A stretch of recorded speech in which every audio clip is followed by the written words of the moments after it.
Thank you, everybody, once again joining us for Tales of Laikona. This is session 2 of Ashvale.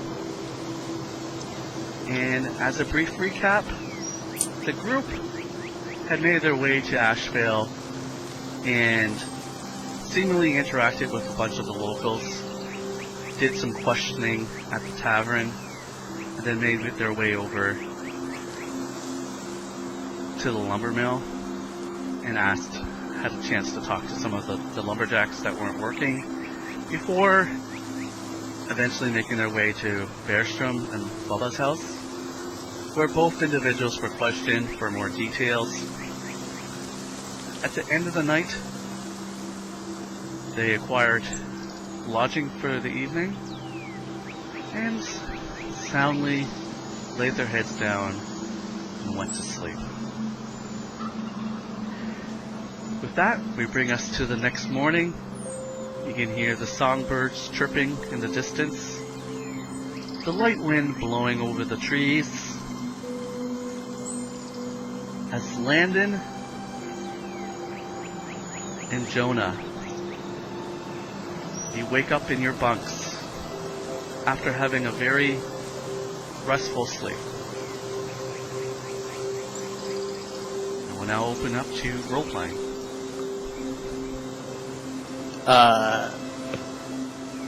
Landon probably kind of quickly heads to whatever, wash bin is. Just kind of, quickly washes his face. There's a little stand in the corner that has a ceramic bowl filled with water, so you kind of start splashing it in your face. As you get up and you're kind of glancing around, bunks occupied by Valenhart and Aya are empty. The bedding looks like someone had slept there. It's not like a nice, clean bed. You see Brother Costren kind of rolled on his side, coughing, and doesn't seem like he's feeling very good. I ask him, do you have the flu? He replies to you that something that he ate the prior day is not agreeing with him, and he's just better than just that halfling. Yeah, he's just going to. It's all right with them, with you two. He's just going to rest in bed. It's already cutting down on our apparently limited numbers. Where the hell did they get off to? Yeah, I look at the only person left, and I say, "Did you hear them leave last night?" No. Can't say I did, though. Admittedly, I was quite tired from the day before. Huh. I thought we were going to do this together. Apparently not. Well, if they want to go off and get themselves killed on their own, then that's fine by me. Almost in a feverish state, Robert Costren murmurs, I hope they didn't go and try to do this on their own.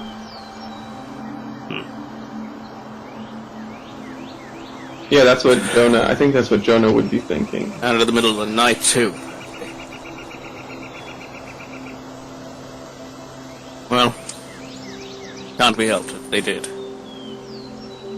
Still, we should be careful, considering that one of the only remaining 3 of us is an infirm.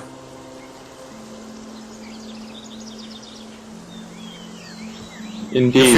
You're feeling better later. Try and catch up, won't you?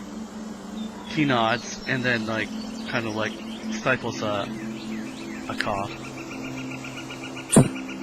But clerics are supposed to be able to deal with stuff like this. And Landon's just gonna leave. Well, we already know he knows nothing about religion, apparently. Apparently.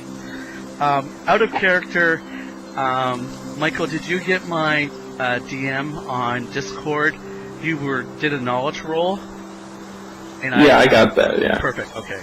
So that's what Jonna knows. Perfect. And so you're heading outside the the cabin?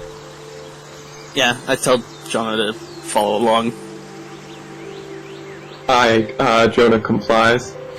Okay, so you open up the door, and you feel the crisp, cool breeze hitting your face and kind of buffeting your hair as you step outside.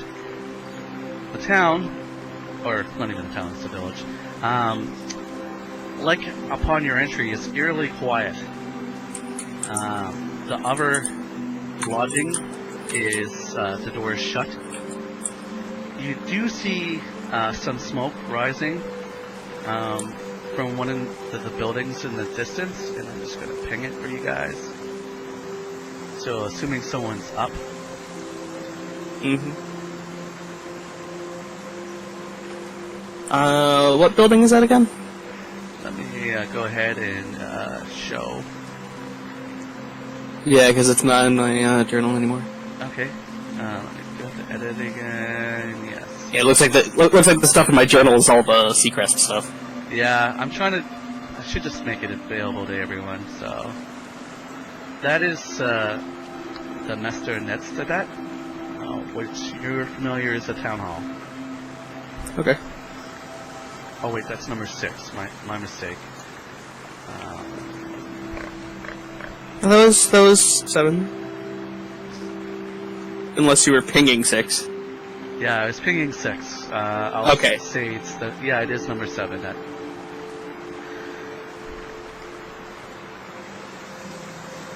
Fair enough.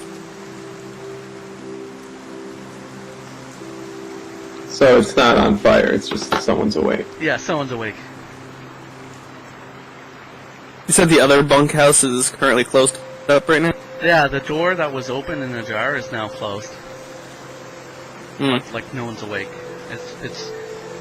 I'll give you a passive in intelligence to say oh they must not be up yet. Whoever's in there. Well, for someone who was complaining about missing out on wages, he sure is a late sleeper. So, did we get directions last session to where we're supposed to go? Yes, we did in fact get directions to the maple stand. Yeah.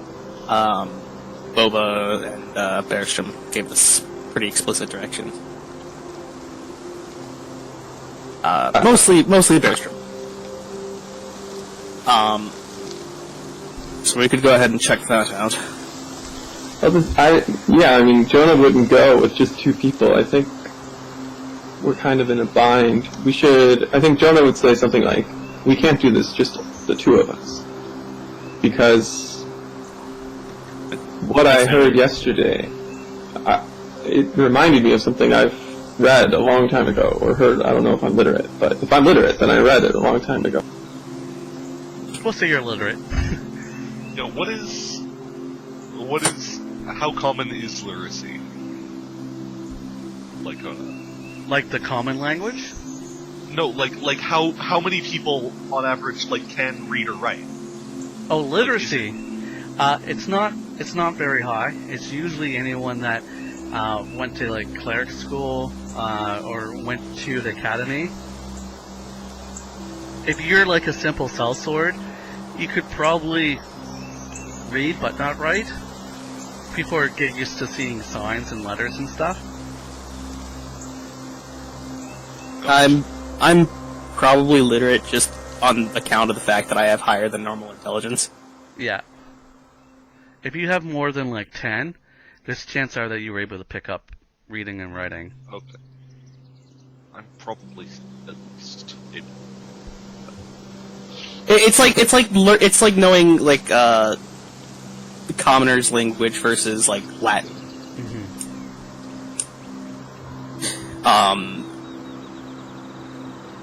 I agree. We can't probably do this on our own, but it's still probably worth taking a look. So, I asked, have you ever heard of the Fae? You guys are over here, by the way. Hey. Only in passing. Fairy tales. Well, there's a legend, something that I heard yesterday, when I was interviewing, I don't have my notes open, so I can't remember anyone's name. When I was interviewing that big dude, Boba. he said something. He said the forest was talking, and it reminded me of an old legend my mom used to tell me about the spirit of the forest. Have you heard of that? That's a good question. Probably not. But potentially? I don't know. What would it be to, like, recall if I ever heard something like that?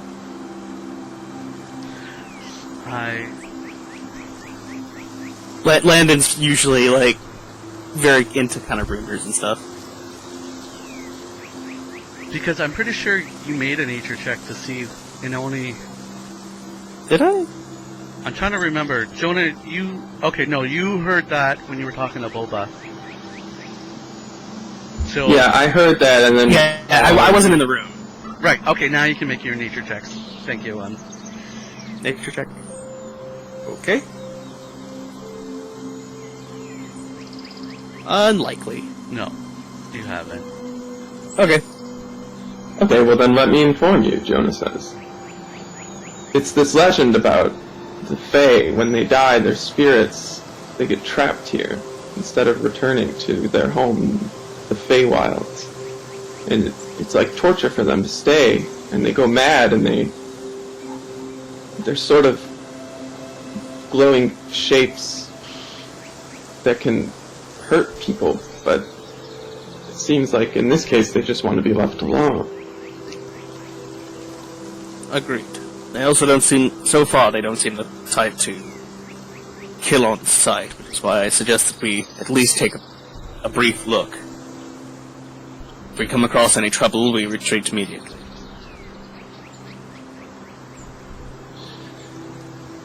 Alright. Frankly, I need more information. What we learned from Boba and Berstrom, well, it's hopeful. It doesn't exactly tell us much.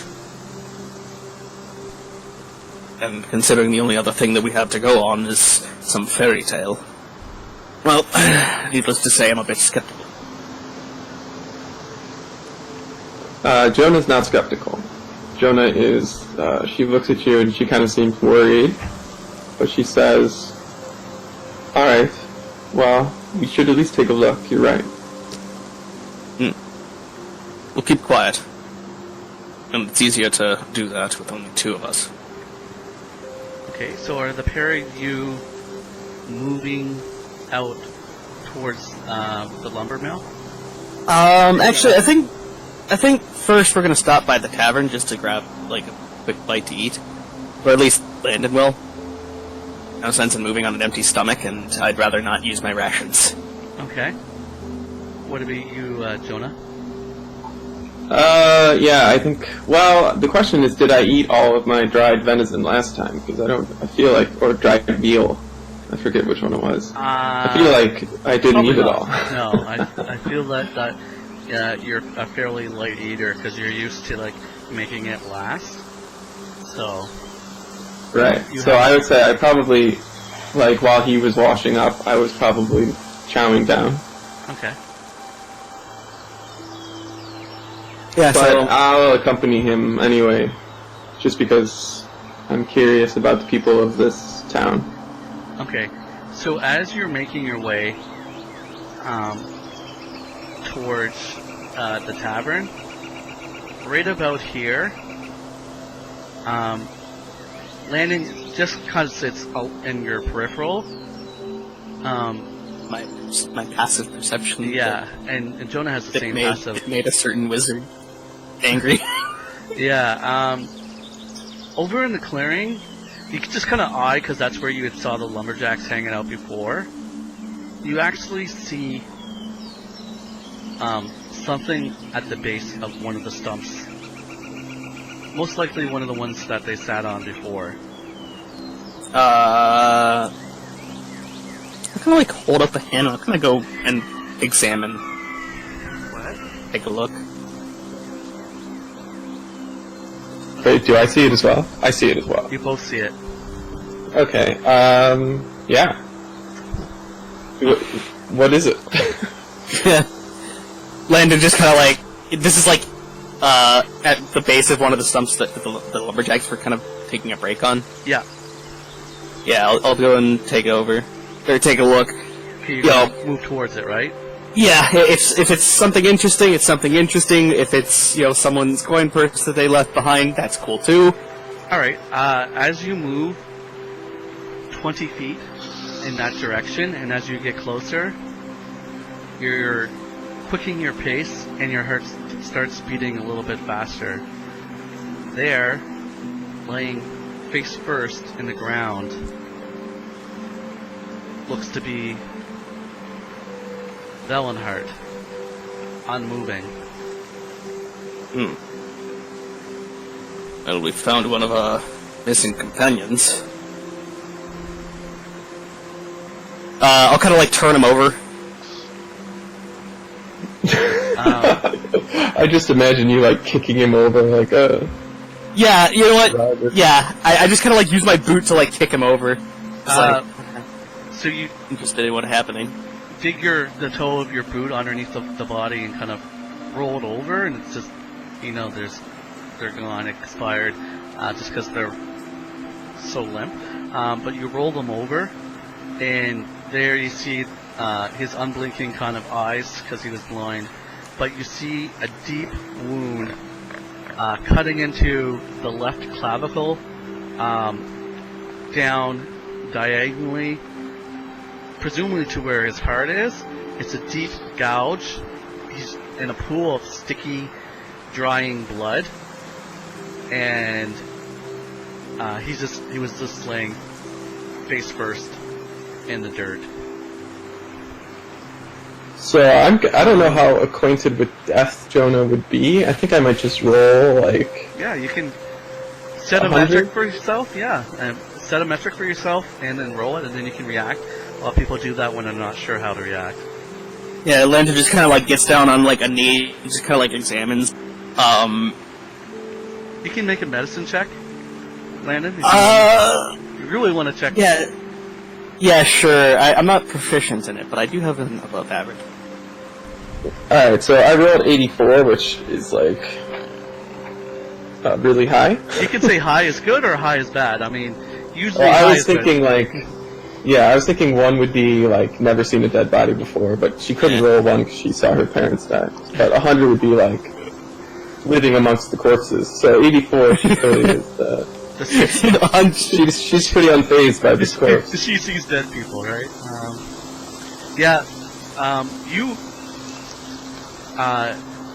You realize, Landon, very quickly that Valenhart was attacked from behind, and it was almost a coup de grace, like instantaneous attack from behind that cut into his clavicle and like cut open the heart, so he just fell forward and bled out from the wound. It would happen very quickly, and you can tell it's probably happened like 2 hours prior. Does it look like the wound was delivered by someone taller or shorter than? Taller with a bladed weapon.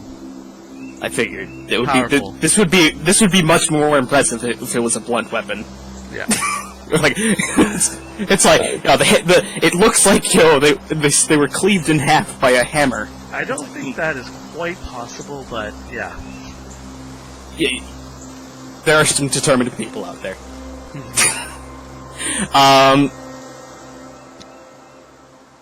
Well, looks like our wizard was felled by someone much taller than him, with a significantly sized blade.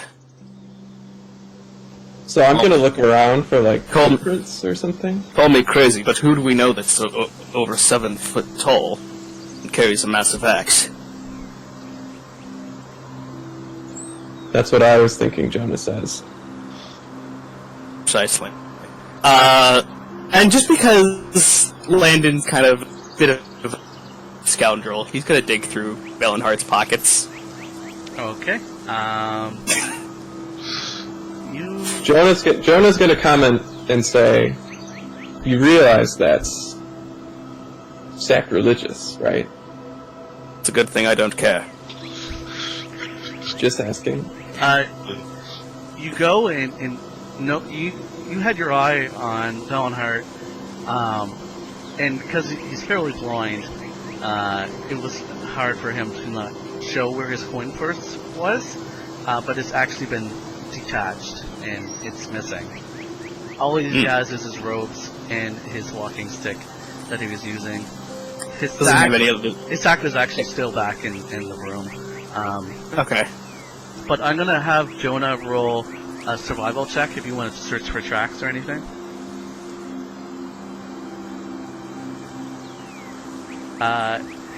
You see a lot of animal prints and boot prints, presumably just all trampled out around here. So you're kind of scratching your head, not trying to. You can't really make any heads or tails out of it. Alright. Nope. Things are back of the room, so at least we have those. Yes, and I don't think it's sacrilegious to take them. He would have wanted it that way. Precisely. See, now you're thinking. Now you're thinking practically. I like how we are building camaraderie based on, like, pillaging a corpse. Look, it's not pillaging. We are reallocating his resources. That's one way of looking at it. Precisely. Alright, well... we'll let someone know he's here. Eventually. I mean, someone must have heard something, right? I don't know. People are loath to leave their homes after dark. This is a little separated from the rest of the town. Okay, so Maybe go ahead. Maybe there'll be someone at the tavern to let them know. Okay, you guys make your way to the tavern. I'm gonna cut now to Byron and Rasmus. I'm gonna say that you guys squeaked in a little bit past dark, which was unnerving. Everyone is edgy in the darkness in Laikona. So with that, you were able to find lodging in a separate bunkhouse. You were sharing it with 3 very sweaty and smelly lumberjacks, and there's a female in there. When you came into the room, she was very drunk. She had been drinking out of a bottle, and she was kind of humming to herself most of the night before passing out. Weary from a day's travel, you basically just went to sleep, and just like there's a spare bunk bed. The rest were all occupied. One took the top, one took the bottom. And it's now morning, and you're stirring in the morning. The lumberjacks are snoring very loudly, but the female is just sitting up in her bunk. Okay. I kind of hop down from the top bunk, like I'm stepping down a stair, and turn to wake up Byron. Yeah, just real quick, mentioning it, I no longer have to leave Earth. Oh, cool. So, Did that get cancelled? yes. Cool, we can play longer then. Okay.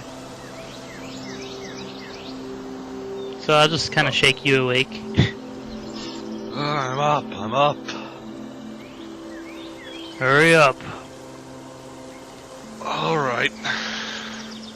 I will kind of lift myself up out of bed. We gotta figure out where this rumor's coming from today. Yeah. And I will kind of grab my equipment and stand up and start making my way out to the side. Okay. So you grab your equipment and open the door, Byron, and like I said, a strong gust of wind blows around you. It's quite crisp, as it is fall, and you kind of just pull, if you have like a cloak or something, kind of over your shoulders as you step out. Yeah. Rasmus is still inside. Rasmus, sir. No, I'd be following him. Okay. So you quietly shut the door behind you as you make your way out. The fresh air feels nice. Well, I sort of bask in the sun for a moment. And at this point, I just need your passive perceptions, gentlemen. I have Wonder a if- 14. I have a 16. 14 and 16. Okay, Rasmus, you would actually see two figures making their way towards the tavern, where you had met Chris. He runs the lumber mill, and he would have rented you the room last night. Okay. First things first, let's go get a meal. I imagine this would be before Valenhart's little incident. When they rented the room. Oh yeah. That was But last night. before he decided to, spook everyone. They would have encountered him and his brother walking back to when they first came to town. They would have been walking back to their house, and then met up with them then. I see. That would be actually after.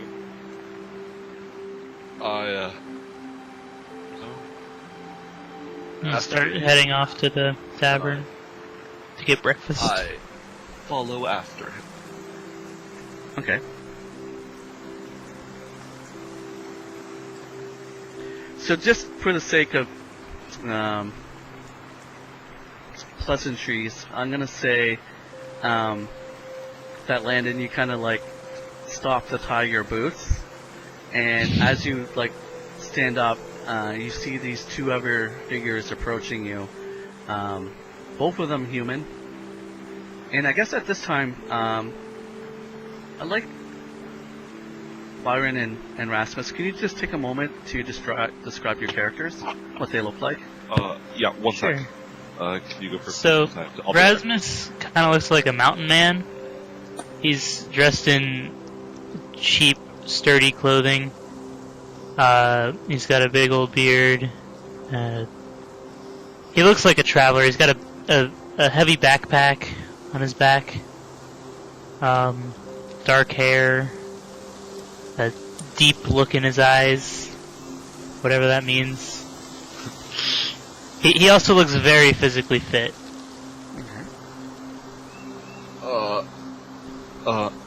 Byron is kind of a very relatively tall, pretty stout, black, like relatively closely shaven hair, and like a kind of trimmed beard, and is wearing like a relatively heavy looking armor, has a sword and shield at his side. Yeah, other Okay. than that, just kind of relatively quite a bit older than Rasmus. Okay. Rasmus looks like he's in his early 30s, although his facial hair makes him look a little older. Yeah, it's at this point, Landon, you notice these two gentlemen approaching you. Jonah's not at this point, even though Jonna has a good passive. For narrative purpose, Jonas is fixated on the tavern. Sure. As she would be, yes, of course.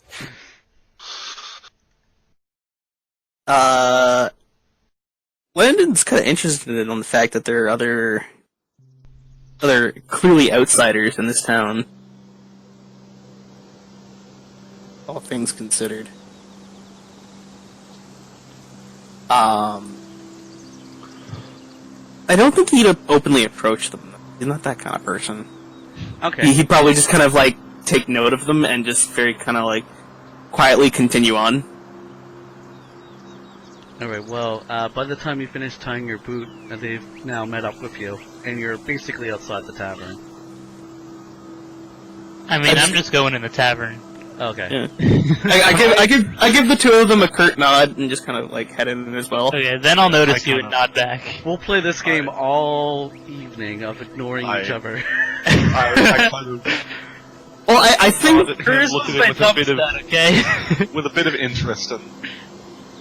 If they're nodding, do I see them nodding, or They are they just actually- ignoring me? Jonah, they just actually pushed past you in an attempt to get in the tavern first.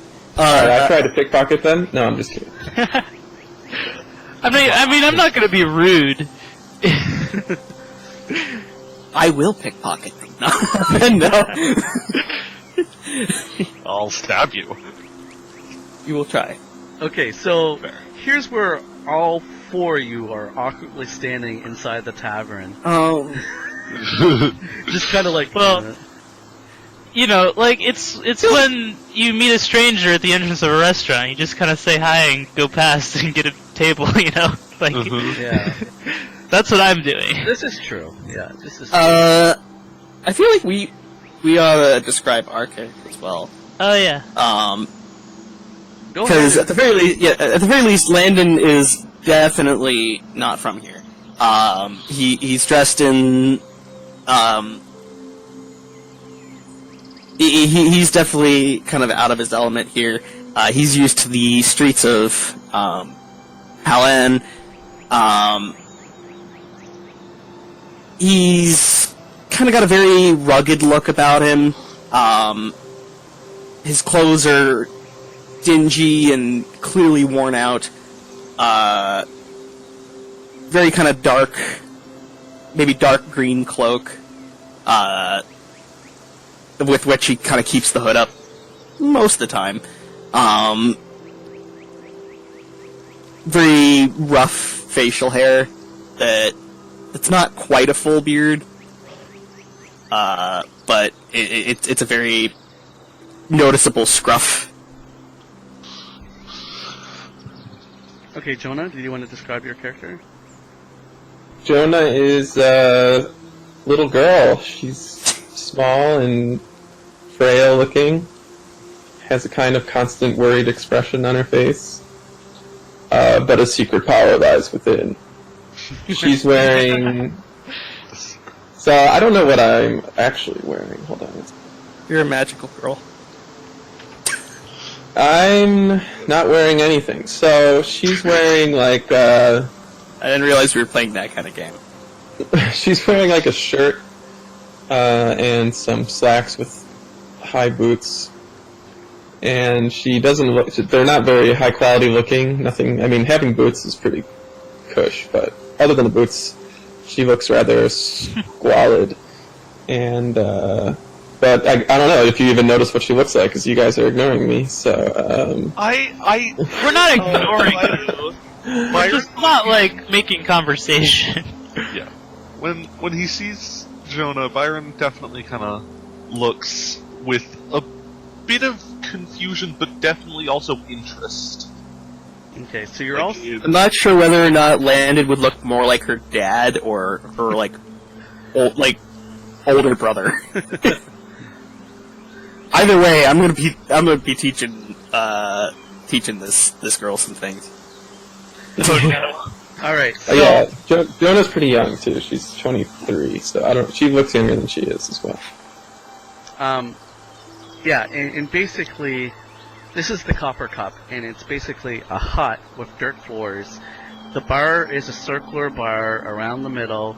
There's a hearth, kind of like a mini open hearth in the center of the circular bar. And you, of course, everyone here has met Hollander, Strongbones. His brother is Gris, who runs, of course, the cabins.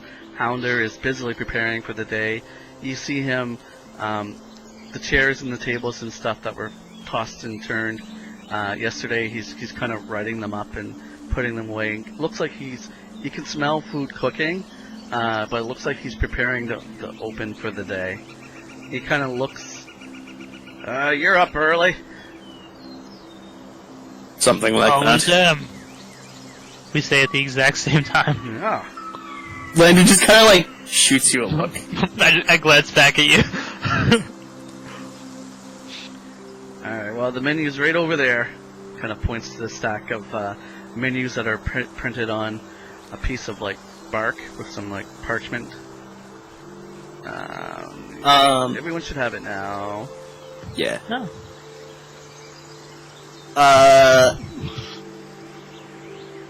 Just a bit Seems of like a good breakfast. yeah.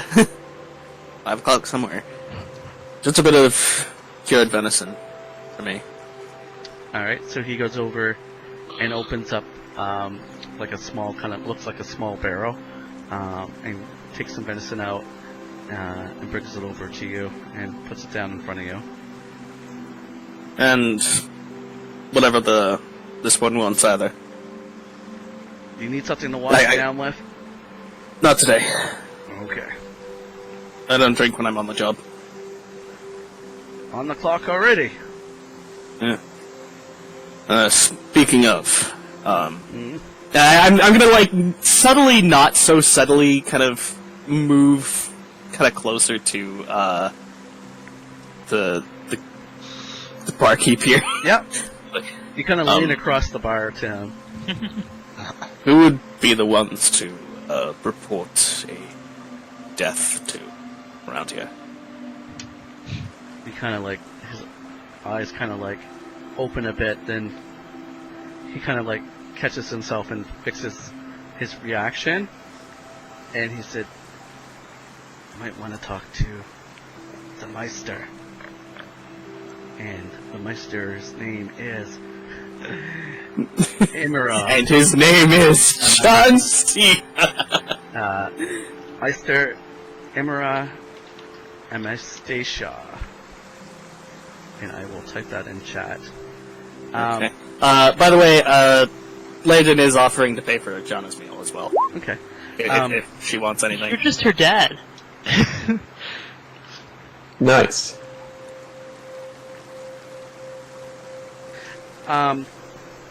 So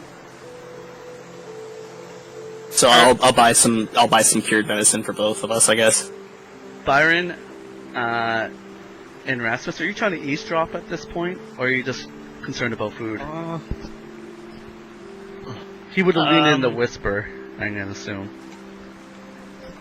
But Landon's just kind of keeping his voice down, but he's not like. I'm not trying not to eavesdrop. Okay. Not to eavesdrop. Then what I'll do is I'll just have you make a stealth roll, Landon, and I'll see if their passives pick it up. Oh. Okay. Well, we'll see. It would be the 10. Wow. It would be the 10. Yeah. And So we both heard it. yeah, you heard. Just he tried. Landon wasn't really. To be fair, Landon wasn't really trying. Yeah. He doesn't care. Okay. If there was a way he could be implicated for the wizard's accident, then he might be trying a little bit harder. But yeah, he's just kind of keeping his voice down and just like, you know, hey, on the offhand, is there someone in town that we can report a untimely death to? Yeah. And then he agrees with the townmeister. Excuse me for eavesdropping, but what happened? Excuse you.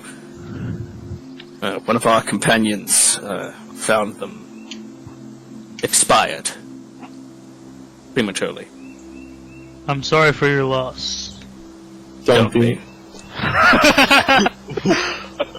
Don't cry for the foolish. You'll be crying all day. I thought it was don't weep for the stupid. Either way works. Fair. I don't even remember why I heard that line. I just love it. It's Hell's. Yeah, That's where you heard it. yeah, that would be where. Yeah, everyone's food arrives. That ordered. I didn't see if Byron had ordered or not. I would have ordered. I didn't. Should have put it in chat. I would have ordered some cured fish and a cider. Okay, so I'll leave it to everyone up to deduct. Basically, I'll manage inventory on D&D Beyond, so you can deduct the silver pieces as you need to. Got it. Yeah, I just buy a bit of cured venison for both myself and Jonna. Okay. And the food is all there. Mm-hmm. And I'll kind of turn to the newcomers again. Just, excuse me for being nosy, but I couldn't help but notice that neither of you look like you're from around here. You'd be right. So what brings in another set of travelers into town? Although I have... Rumors. If my guess is right, the same thing that caused whatever death you were talking about. So we're likely looking at the same thing then. We heard rumors of a monster. Heard more than we did. We came here investigating a work strike. And our investigations have turned up a few things. Well, he kind of like shrugs and kind of kicks. He like sits on like a stool and kind of kicks back and just kind of bites off a strip of jerky. Well, you can see where the one that led up with one of our companions. So there is a monster.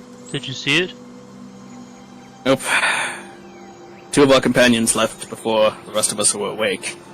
We only just found the one lying dead in a field. Didn't even make it to where we'd heard the incidents were happening. I see. I suspect he was also not killed by this supposed monster, but rather the other companion that was with him. For what reason, I couldn't fathom. They seemed decently close. Jonna says, I can think of a few. Yes, well. The companion that expired wasn't exactly the most well-liked around our group, but, well, he wasn't exactly hated either. Sounds like there's a story there. Potentially. Anyway, are you planning to continue investigating this? Of course, when there's money on the line. Do you mind if we join you? Sounds like you've already done some of the work. I suppose. Don't expect to get much of a cut. At least not from the people that were paying us. I'm not here for that.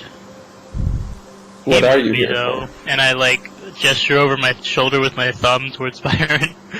That does bring up a question. What are you in it for? Can't exactly say that most people would be so willing to jump in and combat a monster like this. I have my Especially not reasons, but Potentially nothing. let's just say I want to remove it from the world. Blind do-gooder. Perfect. Landon kind of rolled Like his I eyes. said, I have my own reasons. Well, at least that I can respect. Jonna asks, so what details did you hear about this monster? Not much. Just that there was a monster. Oh. Rumors get rampant. I don't know, would we have heard anything else? No, like, by the time that you heard of this, most likely the Hest Rider, fear-mongering, talks about a monster that's ravaging the countryside and laying terror to the folk of Ashvale. By the time you hear it, it had escalated from a little bit more than from fact. Okay. So then I would say, I think it's a fae. Interesting. Yes, through some logic. She connected what we heard with some story her mother had told her, or something. I was admittedly Yeah, half listening. she would ask the monster hunter dude, have you ever heard of a the spirit of the forest?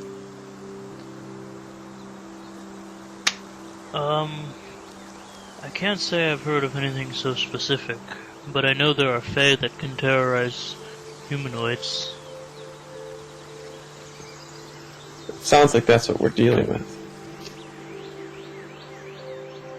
Well, Unfortunately, without more Our knowledge, without more insight on the matter, we can't say for sure what we're dealing with. then we should find out. Agreed. We were going to head out and look into the matter. Have you found where this creature is? Jonna whips out a map. I don't think Yes, Jonna that's- made a map. I think you kind of made a mental note to yourself. I think. You wrote a journal, actually, definitely. Yeah, Landon pulls out a journal and says, "We have directions to a maple stand somewhere in the forest that was supposedly the first sighting of this creature. We were going to check that out. Sounds good. Evaluate from there." Let's like, go! I'll Tip the last of the oats in the bowl into my mouth. Ready when you are.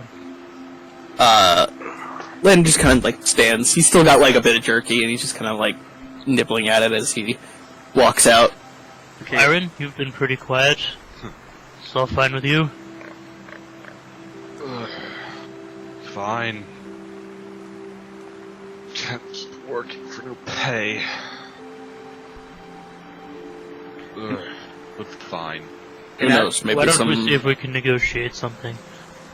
As you're leaving, Hollander says, "Hey, see that bird?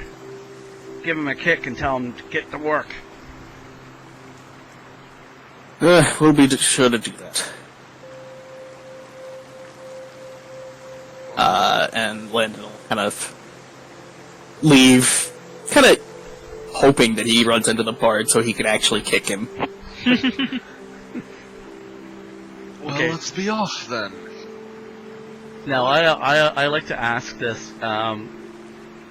Doubling back, do you take like the normal path, or are you taking like the people are taking a shortcut across the lawn?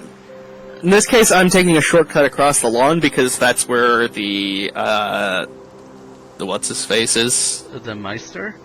Yeah, the Master Emerald. Yeah. Okay. I'm just gonna follow him.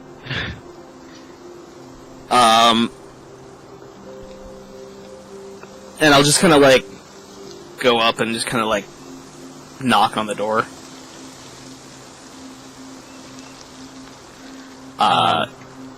Okay. Just give me a second here. I'm just gonna pull up my notes. Unless this is the sort of building that you just kind of walk into. I'll give you a quick description here.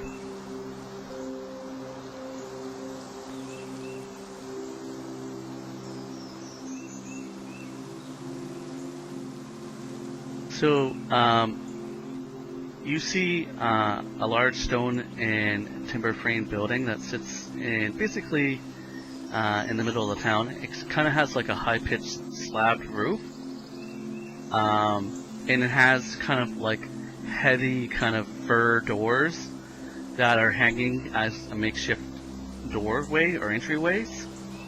And when you kind of pull back the flap, you see there's like long rows of benches, and at the end of the row there's like a raised dais of wood, and there's like a large kind of oak high back chair with intricate carvings, like kind of like it's curled at the front where the hands would go, and there's colored red and purple tapestries hanging behind it. Okay. Landon will just kind of like walk in, kind of looking around for people. And is anyone going in with Landon? Yeah, Jonna would go in with him. Okay. So as you kind of enter and you kind of make your way towards the DS, the tapestries kind of pull back, and you see this young-looking man, which is kind of startling to you, considering Most Meisters are fairly old in stature, but you see kind of he has kind of light gray long hair with a tinge of purple, almost like a lilac color. It has a sleek, slender frame, wears a teal vest, and there's like a kind of a clasp on the shoulder of the vest, denoting him as the Meister. And you can see just kind of the shape, the very noticeable traits of elfin ancestry with the shape of his eyes and the little points of his ears sticking out through his hairline.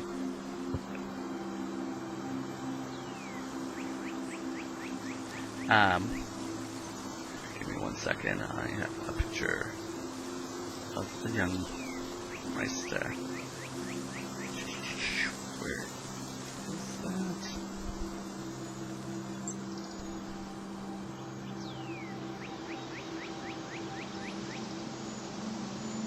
Alright, I won't. Somewhere else. Anyways, as he sees you, hello. Welcome to Ashvale. You look like you're from out of town. You'd be correct. I'm one of the individuals that was dispatched from Palan to look into your little workers' strike. Ah, yes. We were wondering if the Great Warden would be able to find people to make their way here. Very few travel the roads that far, so thank you. Have you discerned anything? Have you been able to speak to the members? Aye, that I have. We have a few things to go on, although nothing too concrete. Mostly typical superstitions and rumors. We're going to look into it a little bit deeper today, but I came to inform you that, we came here 5 in number, and currently we seem to be down 2 already. One of whom I encountered face down, dead, in a clearing.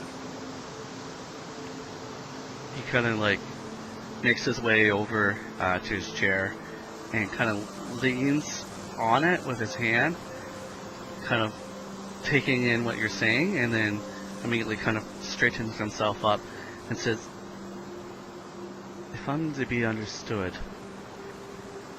what you're saying is one of your member has been attacked?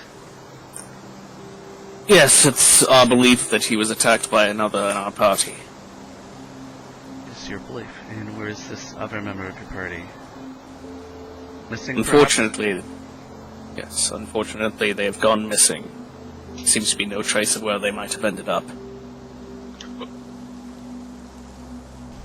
But if you happen to come across a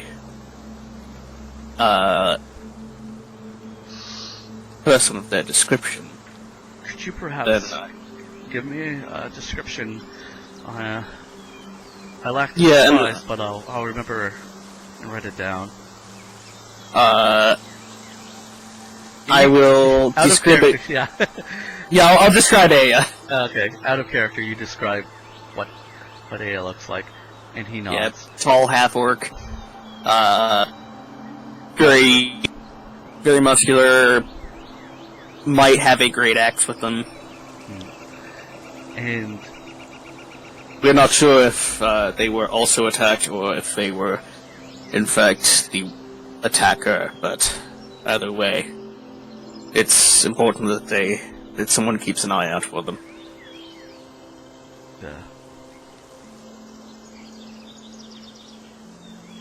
we're not used to such brutality here in Ashvale.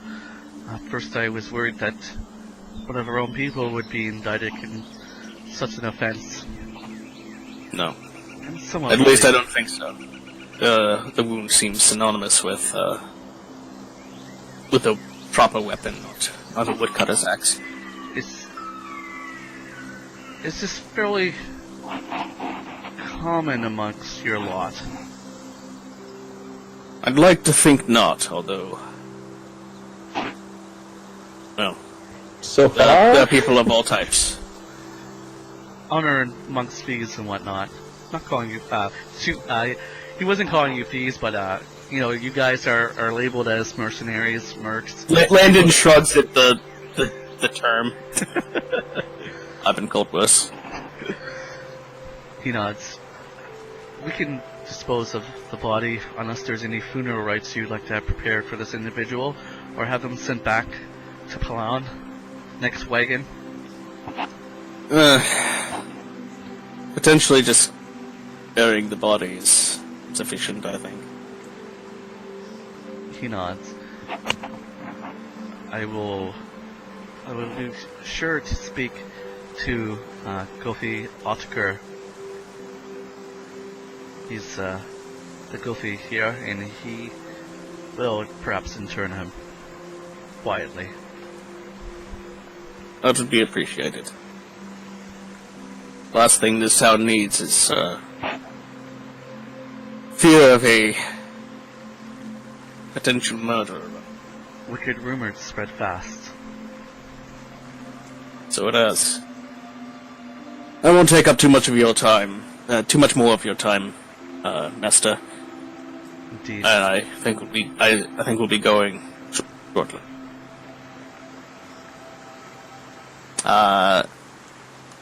And Landon will kind of like wait a moment to see if there's anything else that needs to be said before kind of turning and leaving. With everyone kind of stoic-faced and not saying anything, the maester kind of like looks and turns around and heads back, presumably to go find some parchment to write down the notes, leaving you of your own accord. Well, that's Jonna leaves and then says, well, that was easy.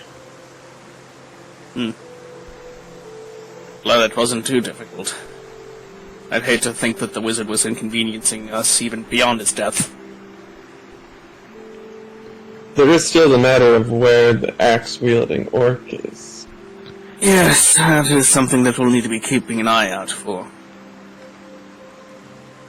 Still, that aside, I think it's best that we move on and start investigating this maple stand. I agree. And now we have friends. That said, if we are to be working together, I suppose introductions are in order. Landon. Of course. I'm Rasmus. Byron, pleased to meet you. Jonna! Pleasure is all yours, I'm sure. Byron does actually smile a bit. And that, I think Landon will kind of like whip out his journal again, kind of like jots down a few things, and then kind of like, alright, I have the directions if we're ready to go. I do believe so. Let's get going. Let's head off then. Okay, so you're Excellent. making way into the woods? Yep. No sense in wasting time.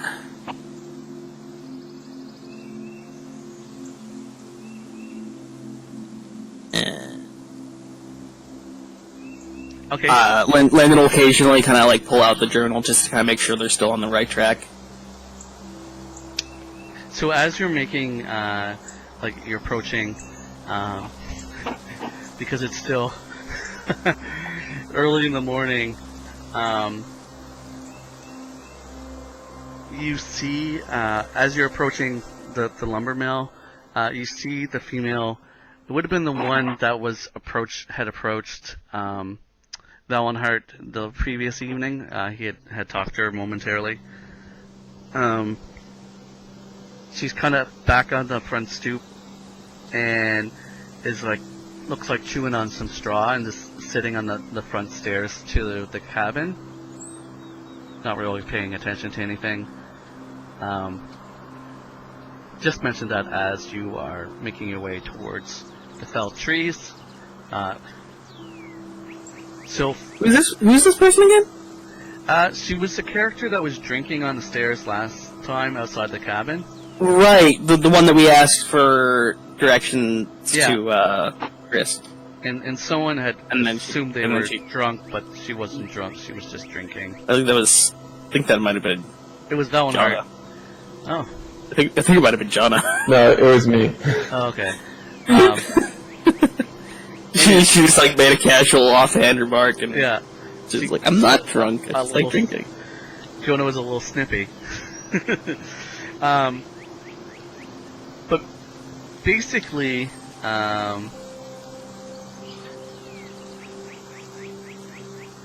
for Byron and Rasmus, when you get to, I'm going to ping it on the map, this part, that actual area is all cleared for probably a good 100 yards out. It looks like the trees in this opening between the palisades that protect the town have been all cut, leaving just massive stumps. And it's kind of like a gradual, you're on a rise that gradually lowers and lowers and lowers, and then it kind of makes its way back the other side to where you see the actual hardwood stand, the trees and the thickness of the forest there.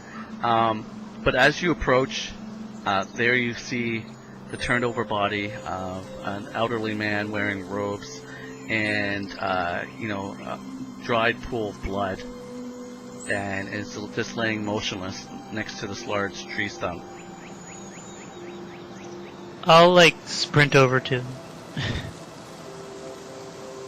And I want to check if he's still alive. Okay. You can make a medicine check with advantage. Well, Okay. he just kind of watches and just like, that'd be our companion. Yeah. Okay, 22. Very much dead. Byron He's just, dead. yeah, Byron just looks We at it. knew this. Byron just kind of stares at the corpse for a second, and then If I heard correctly, Looks away. you didn't actually know that, but This was the one that we found. This is the one we found. oh. Okay. Well, never mind then. It's the half-orc that Can found I this. examine, his wounds? I'm gonna say with the medicine check, you can discern any information. So what particular are you looking for? I just want to try and tell how he died. Okay, so you get a good indication. A sudden blow, surprise from behind, someone of great strength, probably taller than them, and it just basically cut through the clavicle and reached the heart, and then they bled out. You're able to discern, actually from this, doing a little CSI there, that they were actually just sitting on the stump when this happened. It seems he was taken by surprise, which fits with your idea that he may have been attacked by his ally. And I would like to search for tracks. Okay, you can make a survival check. It's nice that we actually have someone proficient in medicine, it looks like. Yeah. But yeah, you just see a lot of footprints, a lot of animal prints, and it's just kind of like you can't really discern one from the other. Okay. Alright.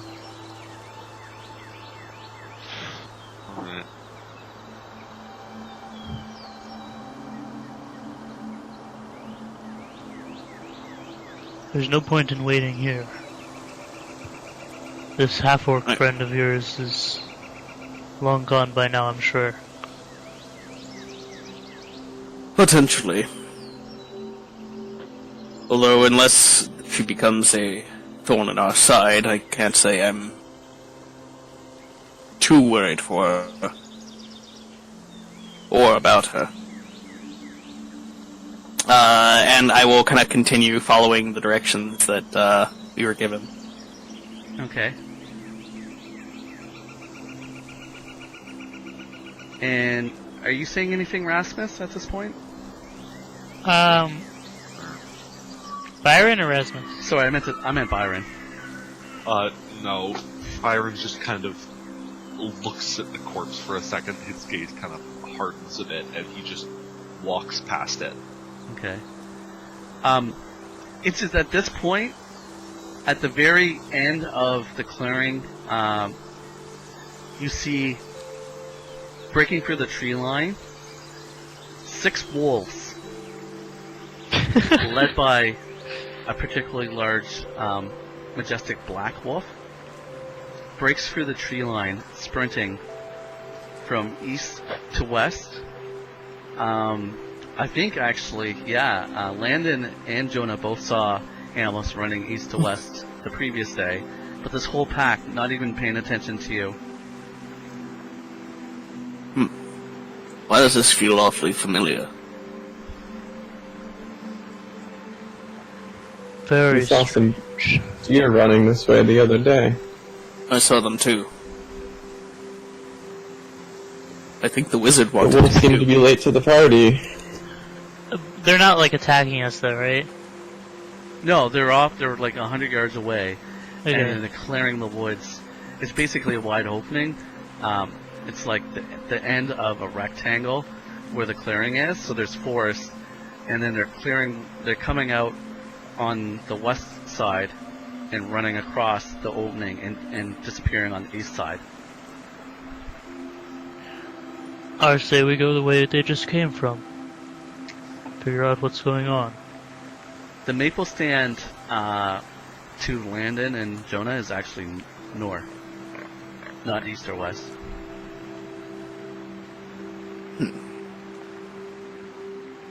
Does that change what you're going to say? What could be the reason for them doing that? That doesn't seem like normal behavior. Exactly. Seems unnatural. If there's one thing I know about Fae, they're unnatural. Do you actually know anything about Fae? I would know a little bit about Fae. I have to read your backstory to understand it, how much you know about Faye, but Just like a little bit. Well, So we either go where the animals came from or we go to the stand. Well, I would say we should go see if there's more animals running and go where they're coming from, because we could always go to the stand. So that's like a permanent location. I would argue that we should investigate what we have first, before going off on some tangent adventure. We can always investigate what they're doing. I on the would way be back. convinced by that argument. Jonah's like, okay. It's fine with me, but we might lose track of things if we ignore this path. split the party. Yeah, let's split the party. Yeah, let's do that. Yeah, let's do that. Out of curiosity, is Shorty in this game? Shorty's just listening. It's kind of Okay. situational. Are they in, Seacrest? Not gonna tell. Oh, okay. Oh, fair enough. Shorty is in this game, it just hasn't showed up yet. I was just a little, interested. Possible. Yeah, Shorty's actually the big bad boss. Oh no. obviously. We thought it was Faye, but instead it was some dragonborn living out in the woods. Scaring Dragonborn. deer for fun. Scaring deer and wolves. Murdering wizards.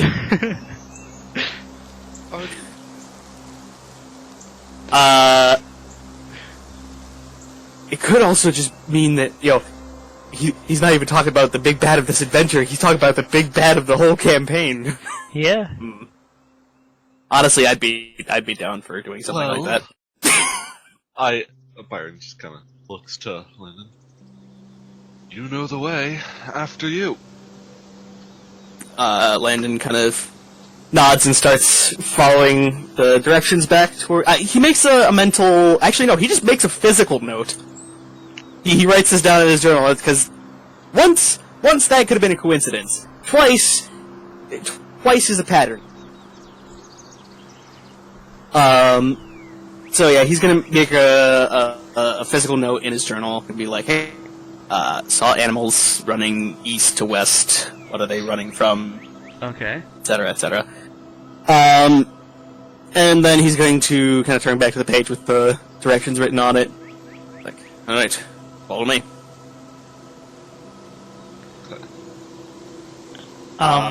When we reach the spot that the wolves ran through, I'm just gonna take out my dagger and like carve an arrow into a tree facing the way they came from. Okay. This is a marker for later. It's easy enough. Good enough, man.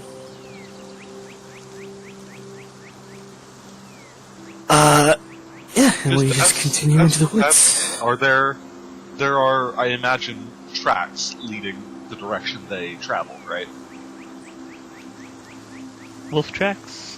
Yeah. Yeah.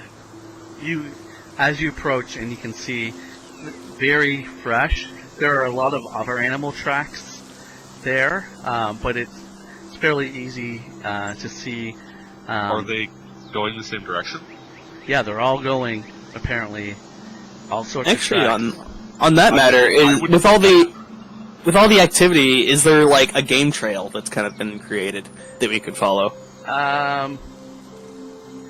You can Just like- make your way over there. Right now, I'm gonna say only Rasmus wandered over, the 20 or 30 yards to start notching a tree. The rest of you are kind of standing in the north position. Yeah, we're just kind of watching him. Like, where the fuck are you going? I actually, I move really quickly over there, so I just catch back up to you really quickly. Okay. Speed walk. Yeah. All right.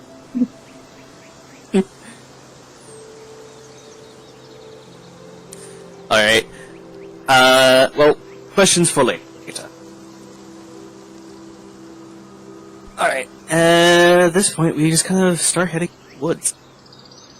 All right. So based on the information that was provided by Bearstrom, who would like to make the first survival check with advantage? Who is most inclined? Would it be Landon? It'd I'm probably fairly inclined. be Landon, just because he's the one actually like reading from the journal. Pretty bad at surviving. I would love to, but I don't have this information. Yeah. Well, we'll see. And basically, the information is to go, not even a mile north and then start following the river. So, as long as you can make it... Can I have advantage for actually having written directions? And landmarks to follow? I had already... Yeah, because I already said roll with advantage. Oh, did you? I didn't hear. Yeah, I was giving you advantage. Okay. So 16. Yeah, 16. So, sure enough, you're able to keep everyone going straight. And you hear, much like the audio soundtrack, it's very quiet. Just the wind blowing in the trees. Normally you hear more songbirds. When I loop it, you'll hear them again. But it's very, almostly quiet. But you, at last, Landon, you lead them to a river, perhaps 15 feet across. It's not a fast-flowing river. It's just kind of winding and twisting, but the current is it's going downstream. Downstream is south. There's kind of a gradual rise to it. Alright. Things seem to be matching up with what these directions would assume. Must be going in the right direction.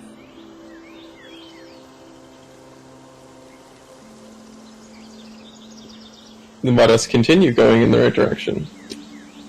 Let's hope.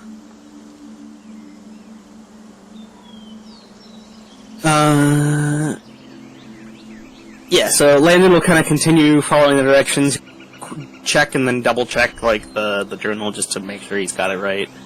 Yeah. He's not exactly used to playing Navigator. Mm-hmm. but he's doing what he can. Basically, I believe it says to follow the river roughly 3 or 4 miles. Yeah. Which I'll get you making another survival check. I have a set DC. It's not super hard, but with Okay. advantage. Another survival check. Got it. 10. Landon's not good with mental mile counting.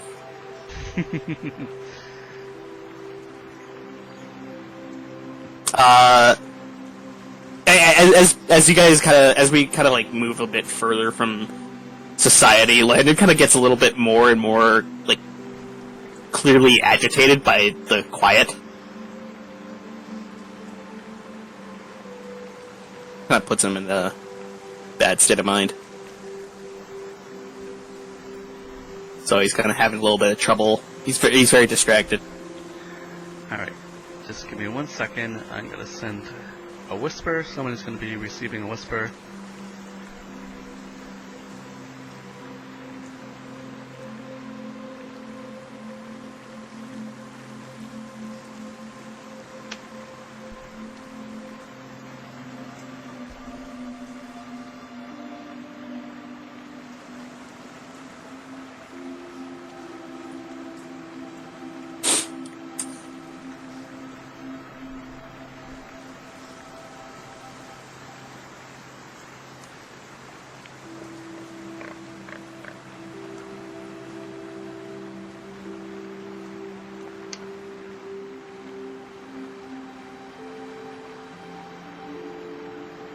Okay, just waiting for that information to send.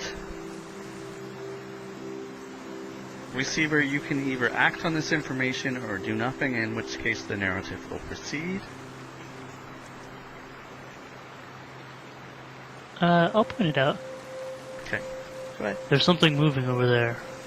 Something big. I point towards the river. Drawing attention to it, yeah, everyone here has a really good passive. Now that Rasmus has pointed it out, you see 2 large forms, just kind of like larger than man size, probably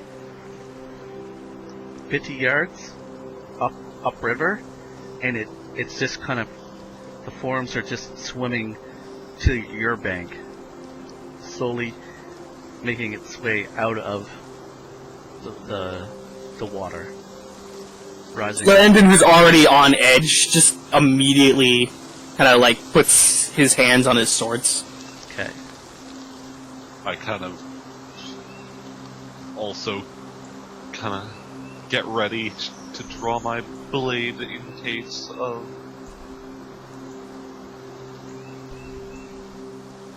things going bad. What about you, Jonna? By the way, can I see what they are? Yeah, I'm just gonna get Now that I've been like alerted to it, can I like see what they are? Yep, I'm just gonna get I'd like to know that too. Jonah's action. Jonah's going to... How many daggers do I have? 2? Jonah's gonna put her hands on her... No, you know what? Jonah's gonna whip them out. Well, it depends on what they are. Yeah, she's gonna whip them out. She'll whip out her daggers. So everyone on edge readies themselves. Anyone that wants to squint to identify it now that it's reached landfall? Landon especially. Roll Yeah, I'm just gonna perception. straight up start going towards them. But I want to try and see what they are. Perception rolls for whoever wants to. 9. The trees are blocking your line. We're not rolling very well. I would like to attempt perception. Okay, go ahead. I'm rolling relatively fine. So everyone except the one that really, really wanted to see it. I'm going to say...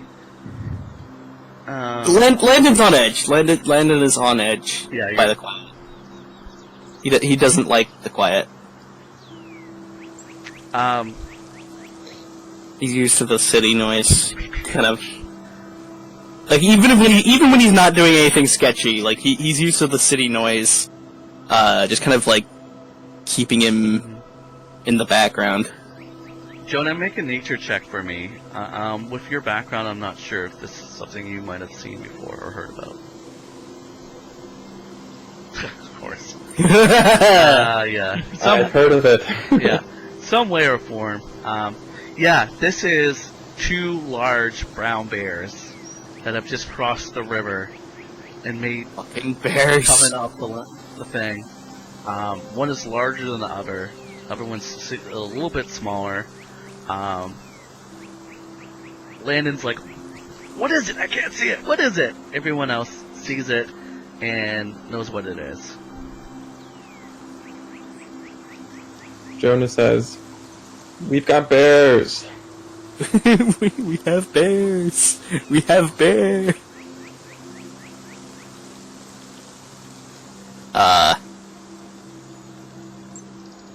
Alright.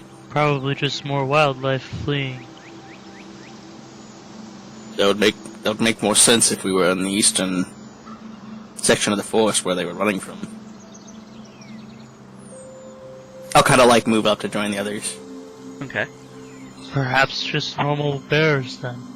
Nothing to worry about. We should stay away from them. Do they seem like they're coming specifically towards us, or is it just like they're moving throughout the forest? They're moving. They cross. So right now, this river is on your left, right? It's on your Mhm. west axis. So they came from the far bank, crossed eastward, climbed the embankment, and even now at this distance you can hear the sounds bears kind of make. And you can hear them crashing through, not being very quiet, coming through the forest, snapping branches and such. Landon instinctively kind of like moves to kind of obscure himself. Okay. Do you want to make a stealth roll on that to kind of... I do. Okay, go ahead. Okay, now I'm rolling poorly. you like duck behind a tree unsuccessfully because everyone's like looking at you, ducking behind the tree. Fair. Probably more like he like moves and kind of steps on a branch. Okay. Is everyone holding form? Yeah. Yeah, Sure. like his goal was just to kind of like keep out of sight of these things, but Okay. After a couple tense, terse moments, you hear the sounds of the bears fading away.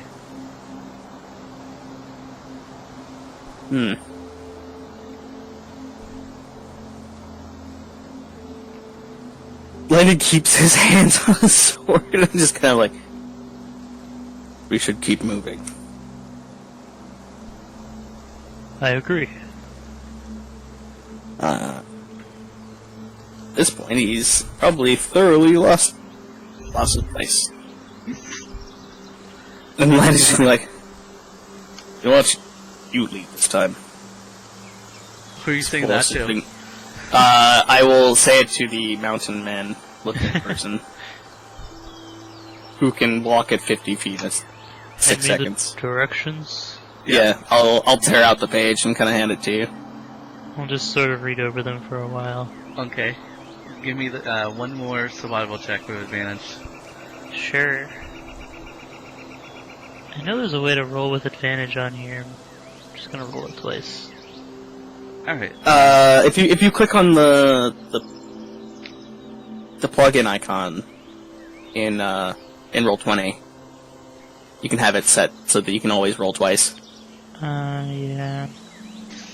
And just like that, you speedily spend the last mile climbing somewhat uphill, and at last you come to a wall of maple trees. Like the oaks and the spruce and the birch, they all kind of like fade away. And you can see this whole like row after row after row. Looks like this is the place.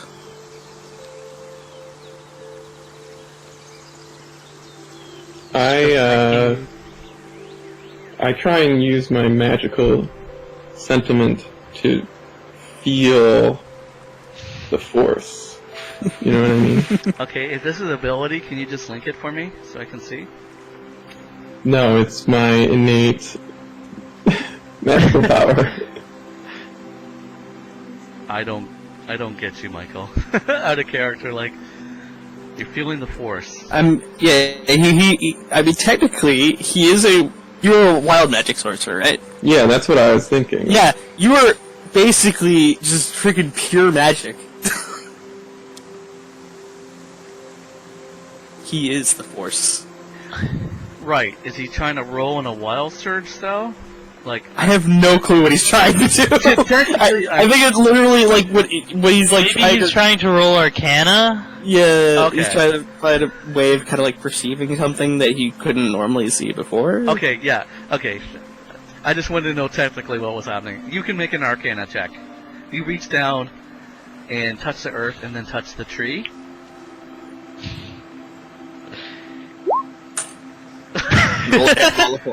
You are not. You're just. When you put your hand down on the ground, you push your hand into something, and when you pick it up, it's it's slimy and gross and smells, and it just kind of throws you off. I don't sense anything here. Can I look around for anything out of the ordinary for nature? Yeah. Can I look around normally? Are you trying to do a perception or a nature check? Perception. Okay. Perception or survival, whichever you prefer. I'm gonna say I'll give you both perception checks at this point. Okay. Works for me. Okay. Both the same. Hey, finally. Half decent roll. Looking around the stand, you can actually see the tracks, and it probably would have been survival, but I'm picking up other things besides the footprints. You can see the heavy booted footprints of what presumably is Bearstrom and Boba imprinted, coming to the stand, and just kind of looking in, you can also see kind of like branches that have been snapped and stuff around in the trees, and that is about it. How high up on the trees? Mostly anywhere from like 3 feet to like 7-ish feet. Okay. Well, there were definitely people here.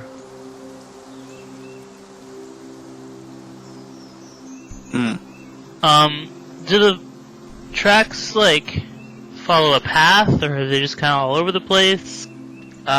There's like, right now you're following footprints in. Mm-hmm. So they're kind of pushing back through branches and stuff, Okay. moving into the grove. I'll start Or the following them. At least now we can confirm that Boba and Bearstrom were here in the first place. Who? They were the ones that we talked to learn about this place. I see. Okay, so following the tracks, the tracks probably, you walk for 5 minutes into the stand, and the tracks go north and then start veering to the west side. So we came from the south, right? Yeah, so you're moving north, and at one point the river meets you and is directly to your left. So when you went into the stand, you're still going north, but not like right next to the window, or well, not right next to the river, because the river kind of peels away, but you were still going north. So the tracks lead away from the town. Yeah, this stand. I'll give you kind of like a very brief free hand. So, if this is the river eventually like careens off, and if you guys start following tracks, the tracks are going here into the stand, and then they go this way. I kind of. Okay. If I were to draw the stand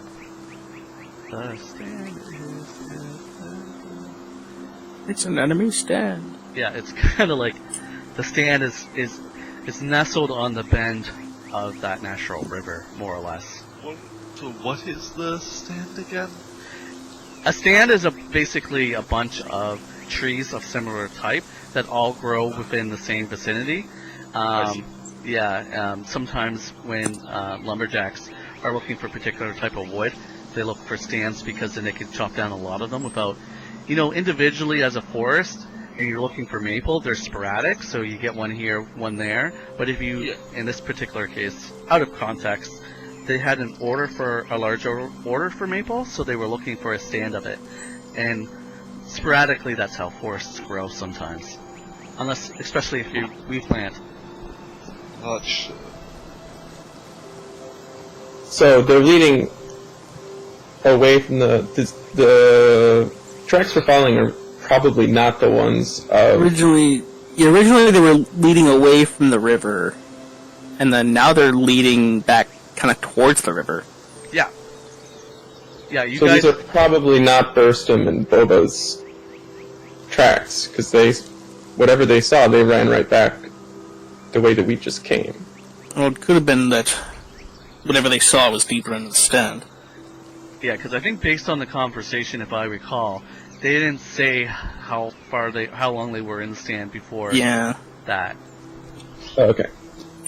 Have like there been like, can we see any trees that have been clearly like chopped down? Because they were, or like trees that it looks like they were marked for being cut down. The only thing you can see is they were making a conscious effort to make a path as they were going in. Okay, so they were like clearing away branches and stuff. I mean, just so it was easier to navigate through. It's a minor detail, but when they had an order, they were counting to see how far in they had to go to work back to cut out. Mm-hmm. It seems to me that they just found, if I recall correctly, they had said that they just found this stand. They were probably looking to see how big it was first before making an effort to cut things down. Jonna says, so should we look for this monster, or just start chopping down trees until it shows up? Well, if you'd like to start cutting down trees, you can be my guest. Jonna looks down at her daggers. I think that would take too long. That was called Continue following sarcasm. the tracks for now. Yeah, I'm gonna say when you're having this conversation, you're right about there. You're not at the end of the tracks yet. Let's keep following these tracks. See how much further they lead. Okay.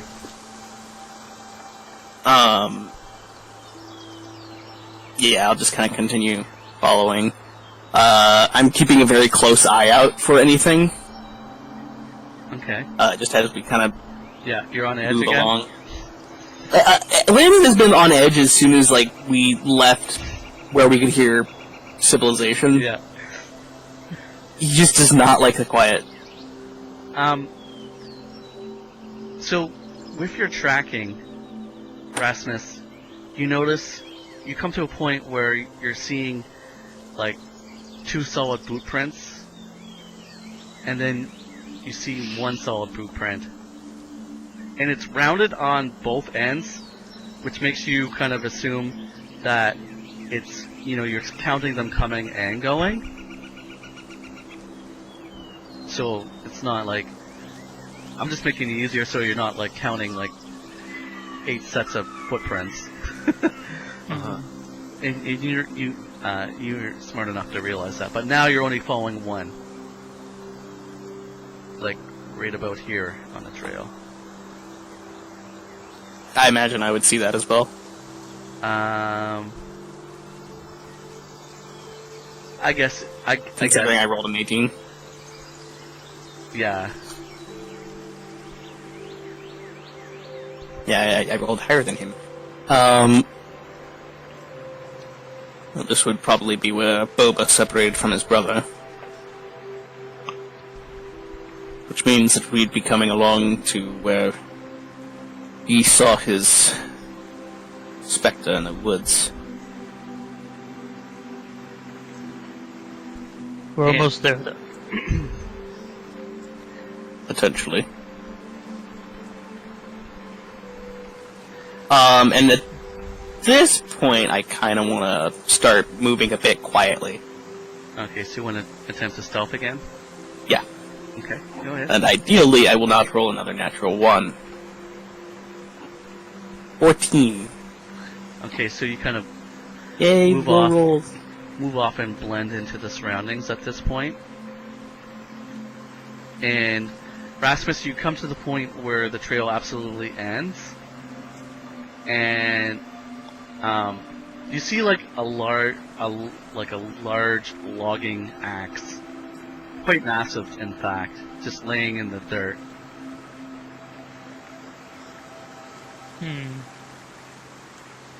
Kind of like gazing in this direction.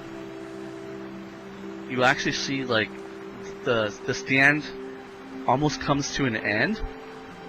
The river goes on in this direction as well, but you can see where the rest of the forest is fairly dense. You kind of see like it's almost like a path kind of opens up, almost like a game trail in front of you. Like it's nothing like you've seen yet on your day.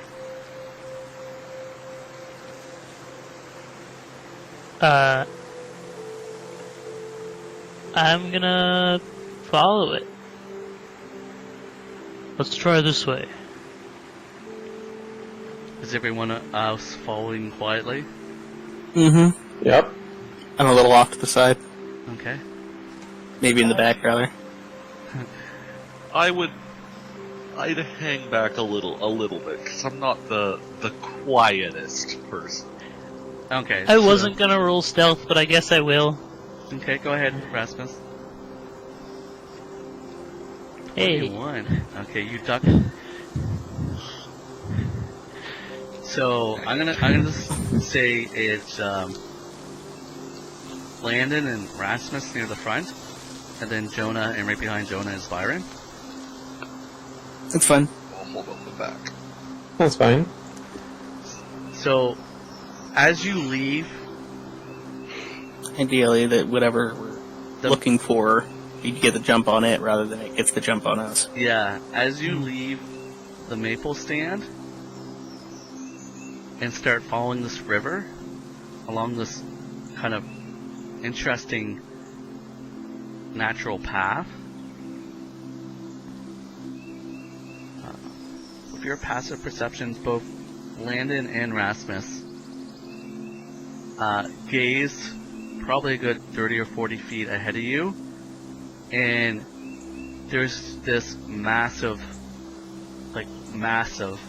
tree. Almost, it's kind of like a spruce tree, almost the width of a redwood that's been toppled over across the path. It's like you literally have to like climb up and over it to get past it.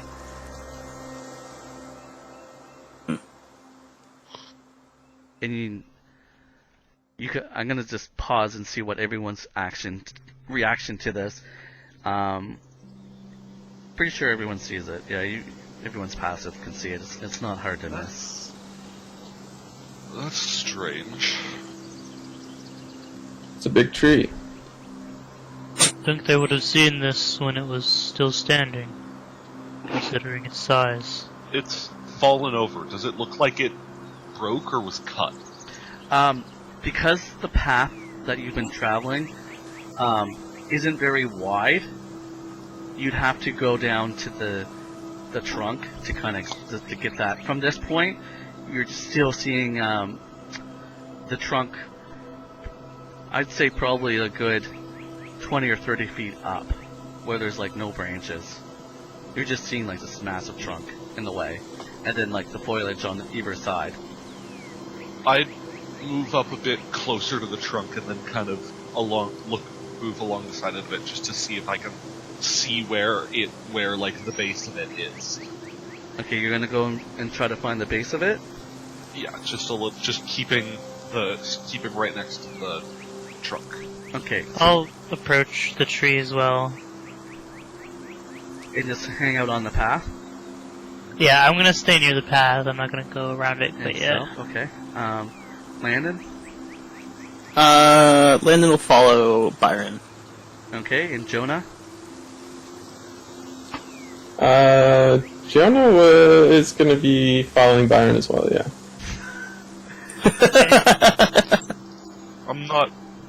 I'm trying not to go too far. If it's more than like 20 feet before I can see the base of the trunk, I'd probably stop. I'll just go up to the side of it and put my hand on it kind of in awe, and then I'll try and catch up to them. As you're kind of like walking, ever walk through the forest and you're kind of like pushing branches out of your way and kind of like trying to get through like as different kinds of foliage is getting in your face and such. It's basically what you're encountering as you're pushing your way through. Okay. Where is perception? Okay. Nice. It's not bad.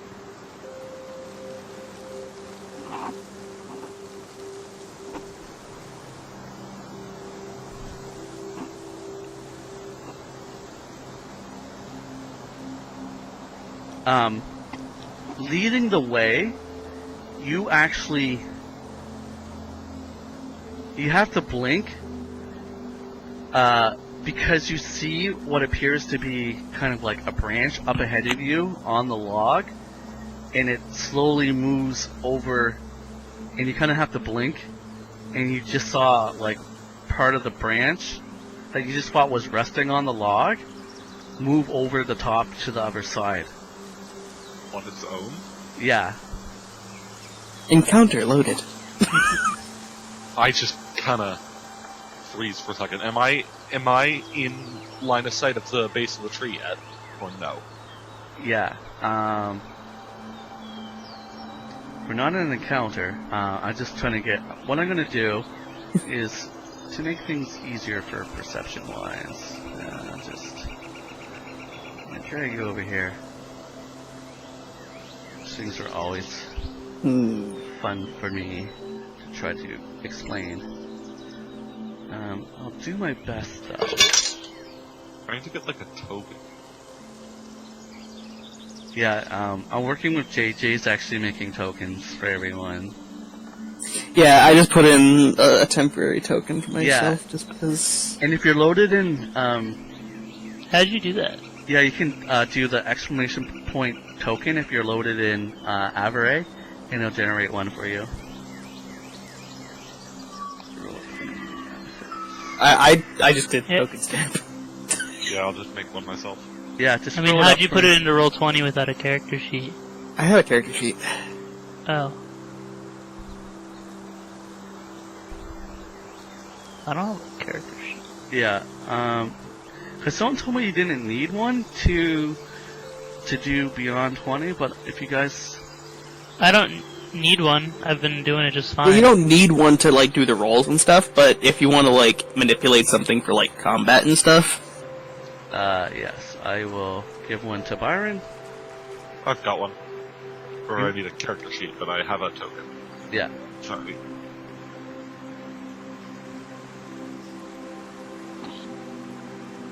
Come on. Where is it?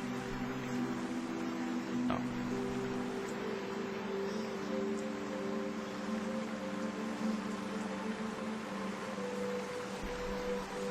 Byron's is up. That's spelled wrong. You can fix that. I will. Byron. I'm just one person. Come on. Brian. That's Brian. Brian. Brian. Brian. It's not a big deal. I need to make a character now that his name is Brian, but everyone just calls him Brian. And he gets super upset with it. There. Got a token. Now I can do this. Oh yeah, it's that guy.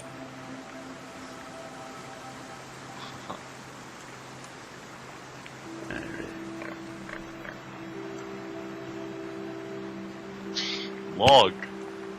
Yeah, so this is a big log. Wonderful. Massive. Very like right about here. And it kind of scampered over here.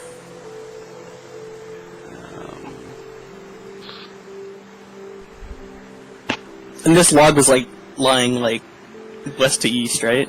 Yeah, I'm gonna have Or like east to west or Path something. is over here. yeah, I'm just gonna show you where the path is. The pathway, because I can do that fairly simple. 10, 20, 30, 40, so... Amazing Alright. path. Come on. Let go. So, did I get any glimpse of like what it was? It just looked like a branch. It is basically looked like a branch. It was here, and it climbed over. If anyone else, might as well just put your token on. For no How particular did it? reason. How did it move exactly? Like, It was laying on, like, it was basically on the log. You just didn't notice it because you were pushing through, and it kind of came and it climbed up kind of the curvature of the log and over the top. did it like slither, or did it like crawl, or like? It kind of like crabbed, kind of like crab walked. I see. Like it's not something you're That's used to. strange. Can I see the base of the tree here now? You can see where it's ended, and basically it's like the roots just gave out. It hasn't been cut. Okay. There's no sign of damage. The bottom of it just looked like the roots, whatever was holding it down, and it's a massive root structure. It was Just pulled up. pulled up, and it fell over. Huh. So you're all held up at this point as Byron kind I of like just kind of holds a hand stop up. it. Hold hand up. And something moved. A branch moved on its own. Looked like a branch, at least. Scurried over to the other side of the log. Branches don't move on their own. Well, this one did. Then something moved it.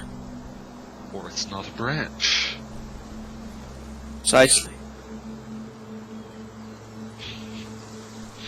Indeed.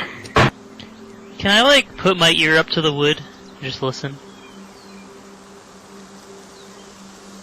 You certainly can. See you. How? Do I hear anything?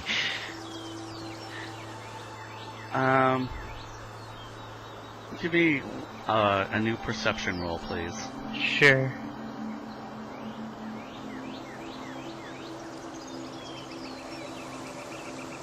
That's a pretty good perception roll. 19, yeah. 25. Just give me one second. I mean, natural 19.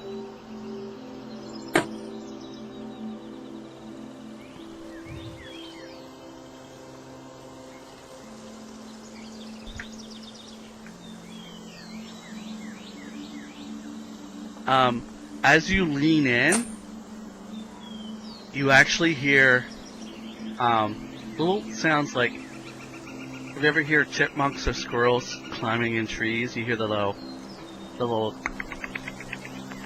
kind of sound. You hear that just as something jumps on all four of you from above.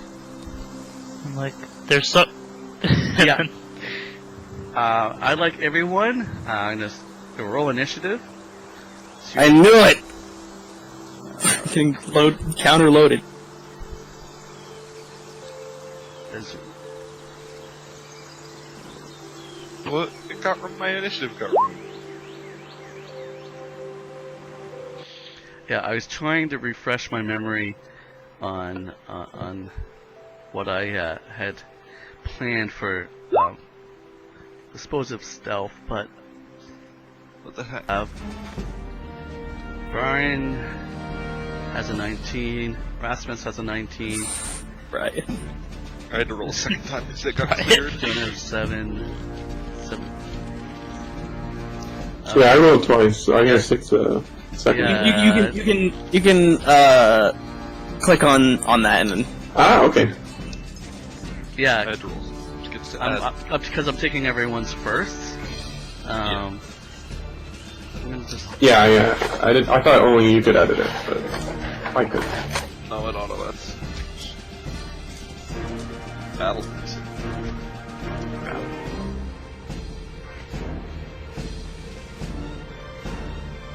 I need to remind myself What the of heck what jumped up? Landon is capable of in combat, which is not much. Yeah, basically you're being attacked by these branches that are kind of jumping down on you. Branches. Yeah, Oh, that's a big branch. Oh, it's just an icon. It's just a token. okay. They're probably like 2 or 3 feet high, but they kind of were blended in the surroundings. I'm just doing this to put their at turn. And I got an 18. Reorder that. Send it. Okay.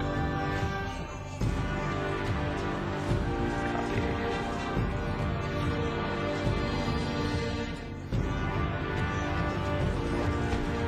Alright, who's going first out of the 2 19s? Well, you want to go first or shall I? You can go first. Okay. So basically just jump down on you and it's kind of like on your shoulders or on your, like, on top of you. Okay. I just strike at it with my longsword. Can I? Yeah, I'm trying to like just effectively cut right through it, get it off of me if I Okay. can. Yeah, you can like reach back with your sword and kind of whack at it. I would like to do that. So Make an attack roll. that was a poor roll. No, and then it's kind of awkward trying to slash back without actually hitting yourself. That was your action. You have a bonus action, and you have movement, Byron. Action surge. I could, but You I could. probably. Might want to wait. Yeah, I'll just kind of like hold my shield up and kind of just effectively keep trying to like bat it off, not really doing anything. Okay. That'll be all I'll do. All right. So, Not a lot else.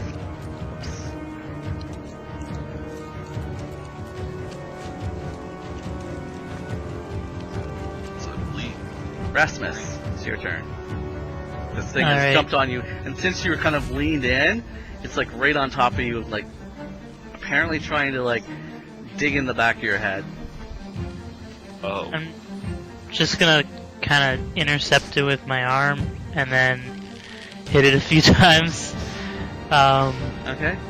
Let me see here. Gotta figure out. Okay, We're gonna so cast it. yeah, I cast fist. Okay. Arm strike. Yeah. So you're just using your, you're basically just using your hands, right? Sure, yeah. My Alright. arms, hands, elbows. No, he like kicks it. Mhm. His leg like I do a extends. backflip. Basically, as I see this, is you ball your fist up and then punch back up behind the back of your head, and it connects. And you're like, you punch trees in practice and stuff, so you feel the weight of the bark breaking and snapping away as you make it a solid connected hit. Awesome. It's still. And then as a bonus action, why not? Let's go out swinging here. 13. 2 more attacks. Using flurry of blows. Yeah. He gets a few of them. Yeah, both of those connect. You, you seemingly just kind of like, "Ah!" and start going. Your arms flailing. He's like speed bagging this thing, but Yeah. like behind his head. So I like punch it and then like spin around and slam it back against the log with my back, and then Okay. like I don't know, punch it again. That's fair. Like, you shatter it. Both Jonna and Landon just get splinters as pieces of wood go flying, and it's just mulched next to you. You do have movement, or you could just end your turn. I'll just end my turn. Okay, the creatures Thank you. are going to. I can actually deal sneak attack this thing.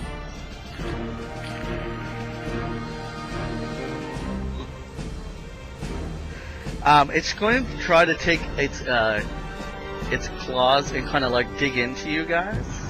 So, I'm gonna make 3 attacks here. I wish it wouldn't. Wish it wouldn't. All right, this one is on Byron.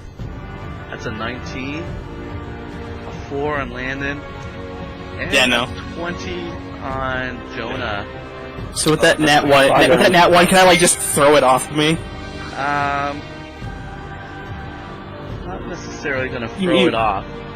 Yeah, not like enough to do an 8 damage, but to kind of like weasel my way. It actually off. loses its grip, and on your turn you can have advantage. Oh, neat! Did I wasn't that- even going for that.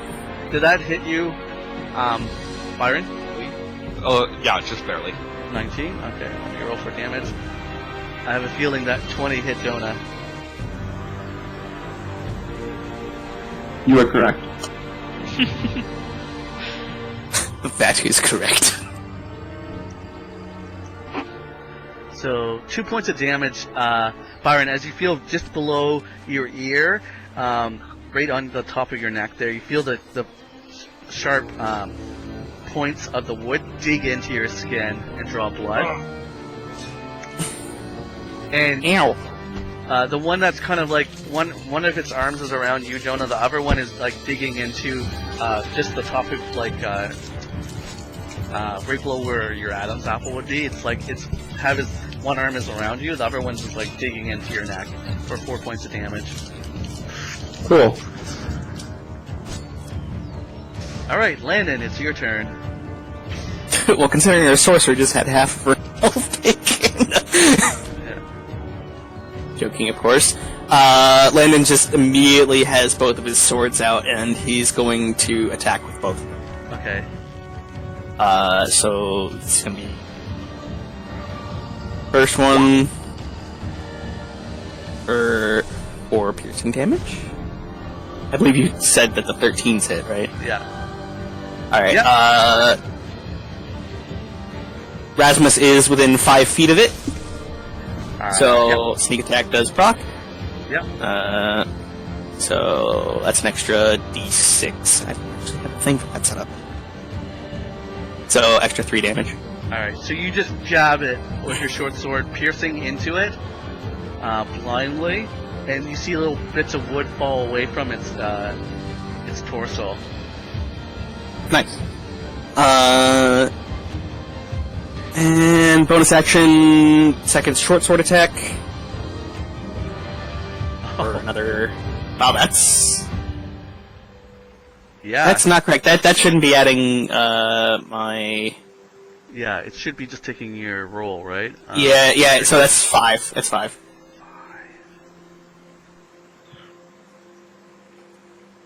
Yeah, you jabbed right into it, and you have to like it's kind of caught in. You figured that you jabbed it because you're jabbing up.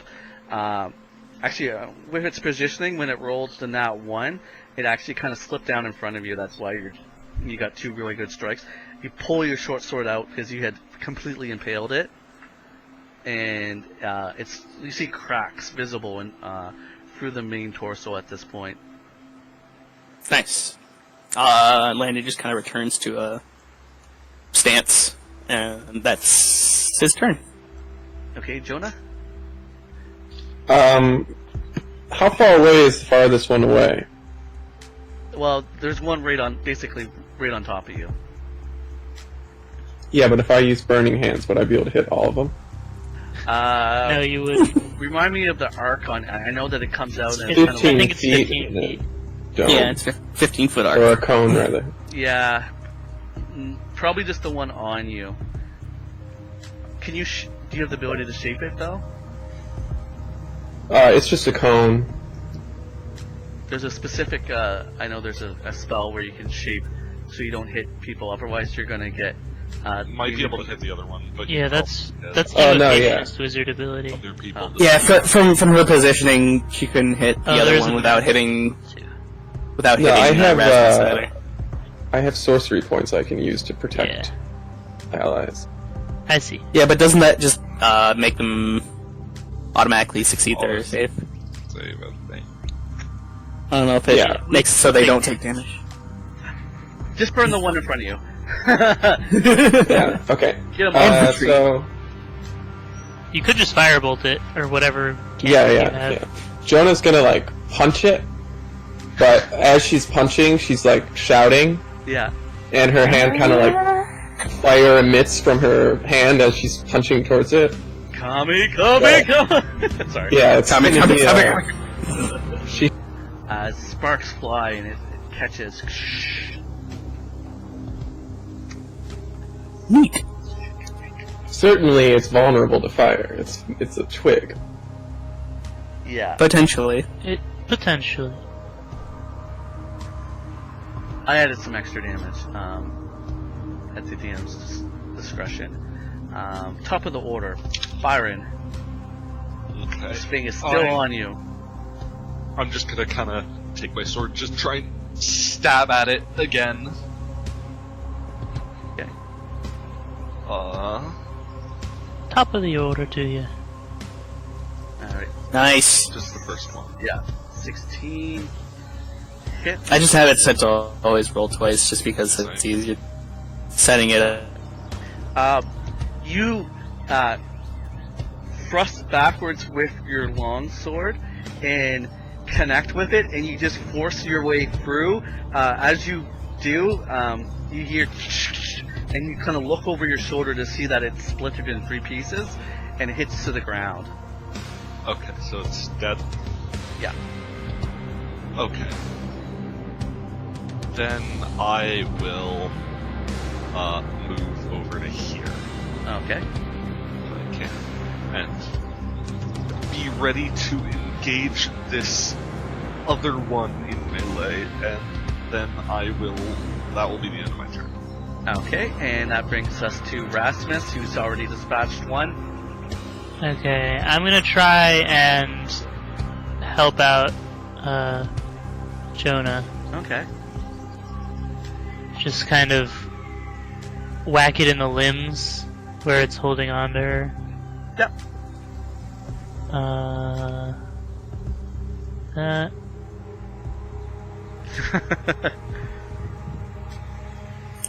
You just kind of like take your fist and actually put it right through its torso. Jonna, you see this thing just kind of explode in front of you, little fragments of wood and bark going every which directions. And you just see the fist of Rasmus right there. I'm guessing it's dead. Okay. And then as a bonus action, I'll hit the other one. Monks.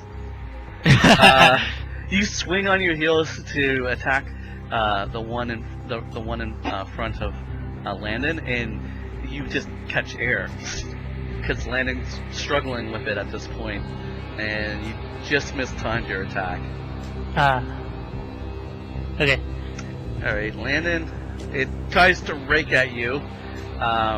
You feel its claws in your clothing, but whatever you're wearing seems to be protecting you from its pointy fingers. Yeah, can't quite make it through the leather. Yeah. So.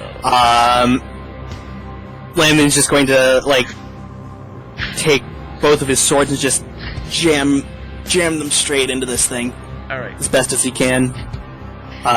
So that'll be 2 more short sword attacks.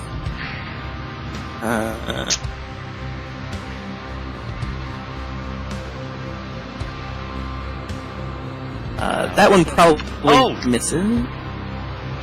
I Forget something. forgot about something. DM. Yeah. Don't know if it's too late to retroactively do this. If it is, that's fine. But I have the heavy armor masterpiece, so non-magical weapons, bludgeoning, piercing, and slashing damage from non-magical weapons while I'm wearing heavy armor is reduced by 3. Okay. If you took any damage, I wasn't sure if you did. It's reduced by 3. Okay, so you were unscathed then. Yeah, that's fine. That is a miss. Okay, second swing. Try this. Okay, that damage is correct. Yeah. I imagine that hits, and then... You actually just catch it with the hilt, and as soon as it connects, the cracks that were already in it just splinter away, and it shatters. Nice.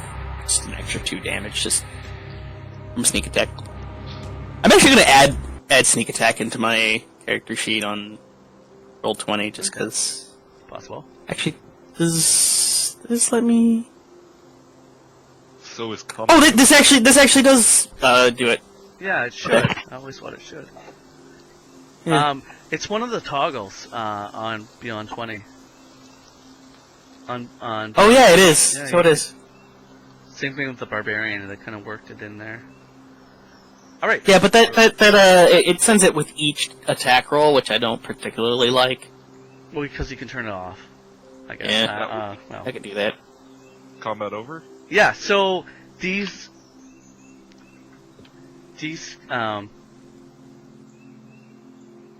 branches that came alive that kind of jumped down from the trees upon you, they attacked you out of nowheres.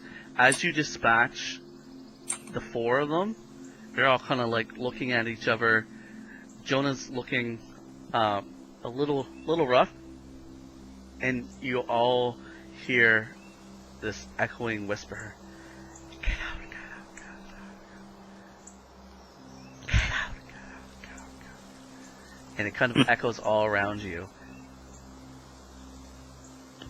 There's something bigger than we thought going on here. Perhaps. It's just like Bubba said. Or Bubba. Huh. Although I'm not exactly sure if these things are Fey in origin. They could be. Or what we can do about them if they are. Can I identify what these things were? You can make, I'm gonna say, make a specific intelligence roll. Just roll your intelligence. Roll intelligence? Yeah. Okay. No. Probably not. Moving branches? That's a new one. Yep.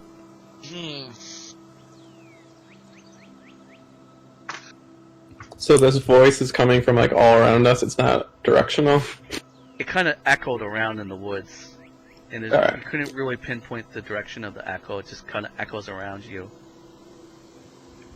Alright, Jonna says, it seems like the creature may have placed this tree here to block off this path. Potentially. Which means that we're on the right track. I think we should take a short rest. If you need it. It may not be safe. We'll have to keep our eyes out if we decide to wait here. What time is it? How long have we been out? So you guys. Probably traveled a few miles. 5 miles. Probably, I'm just gonna see. yeah. Probably a couple hours, maybe.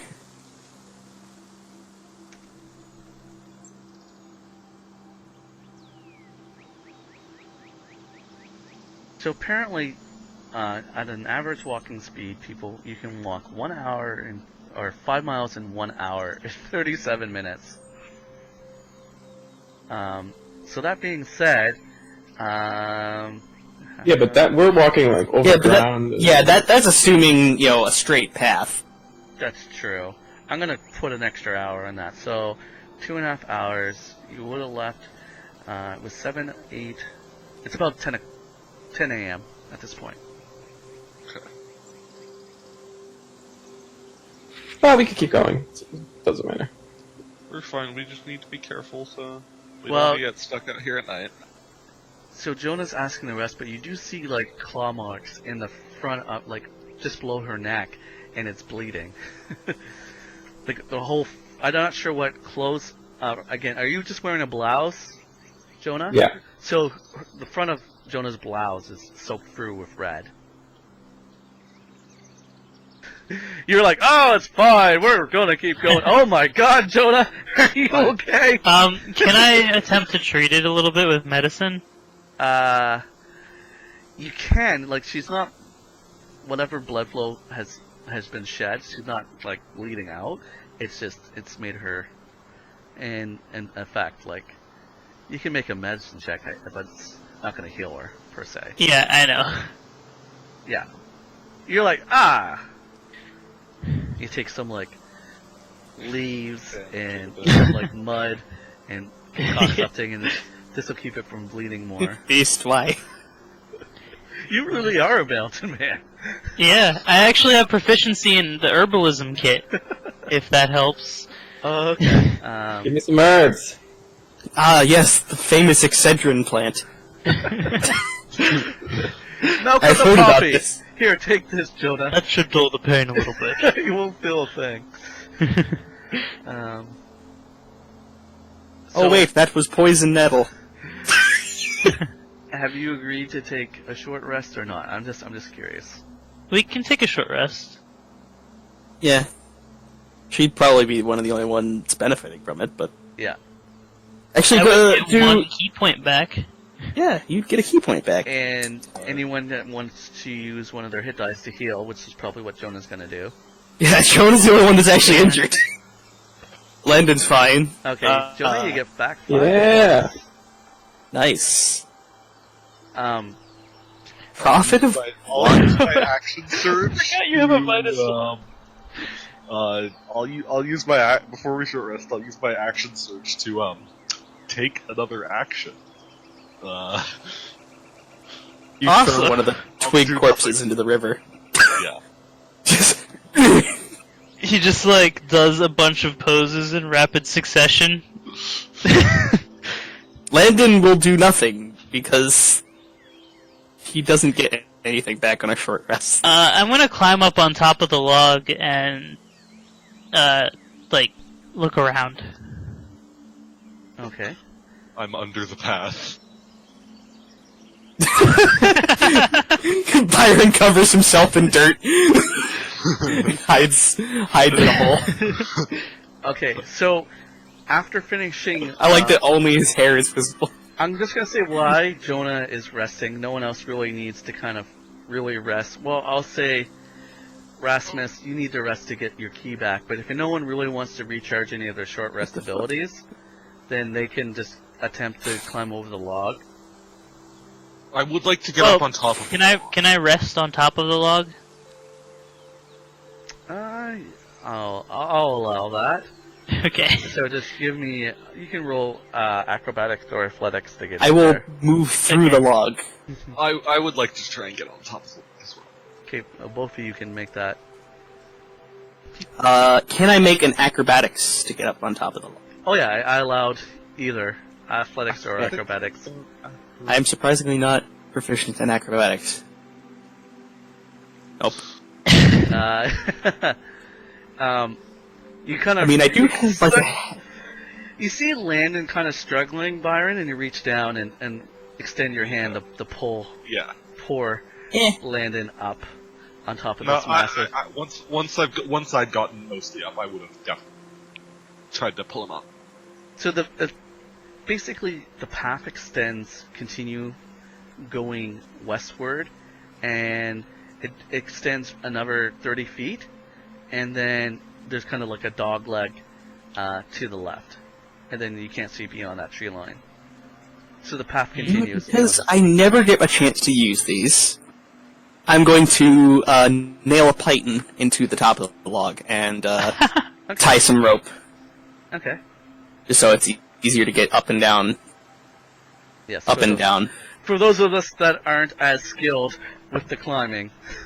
Yeah. Like Landon sometimes, even though he... But Landon is out of his element. Like, seriously. Okay, so I'm down Okay. 9 pythons, and what I'll do is I will hammer in a python on either side, and then drape about... How high is the log? Like, the top of the log? The top of the log is probably like 6.5, 7 feet to the very top. Okay. That's fine, yeah, I'll cut off about, 10-foot segments off of my rope, and then kind of, hanging down the sides. Alright. Why the three of you are kind of, on this massive log, Jonna, you're kind of, leaned up against the back, with your back on it, and you kind of look, and you see kind of this bushy, dog-like head poke out over here out of the foliage, and you see, you instantly recognize it as one of the wolves that you saw earlier, particularly the leader of the pack, has pushed its head out and is kind of standing there, very dog-like. Its front forepaws are on the trail, its head's there, its mouth is open, it's kind of, and it got these really distinctively amber eyes.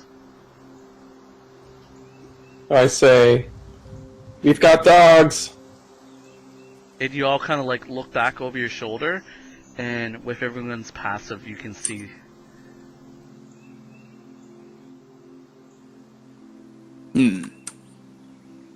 But it's not aggressive. No, it's just standing there. It's acting Watch it. strangely for a wolf. Beast, please. Not doing it.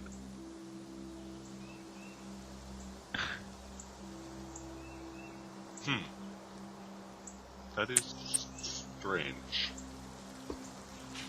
Alright, I talk to the dog.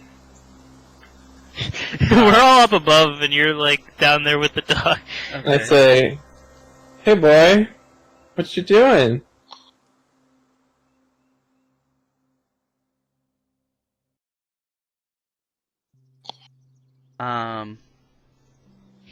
It's just looking at you, panting.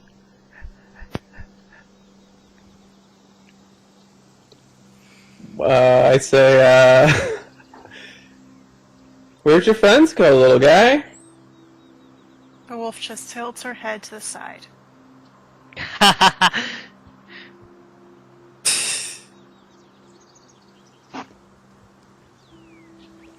Is anyone else reacting to this dog?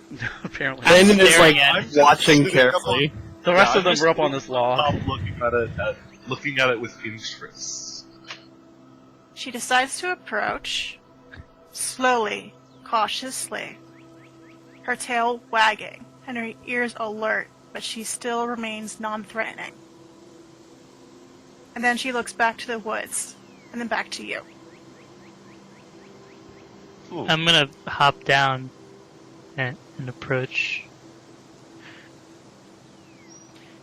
She jumps back, looking back at the woods, then back to you, almost like she's signaling you to come back to the woods. You're not a normal wolf. What do you want from us? She just tilts her head to the side. You're a very big wolf. there we go. It's just don't mind the token. It's just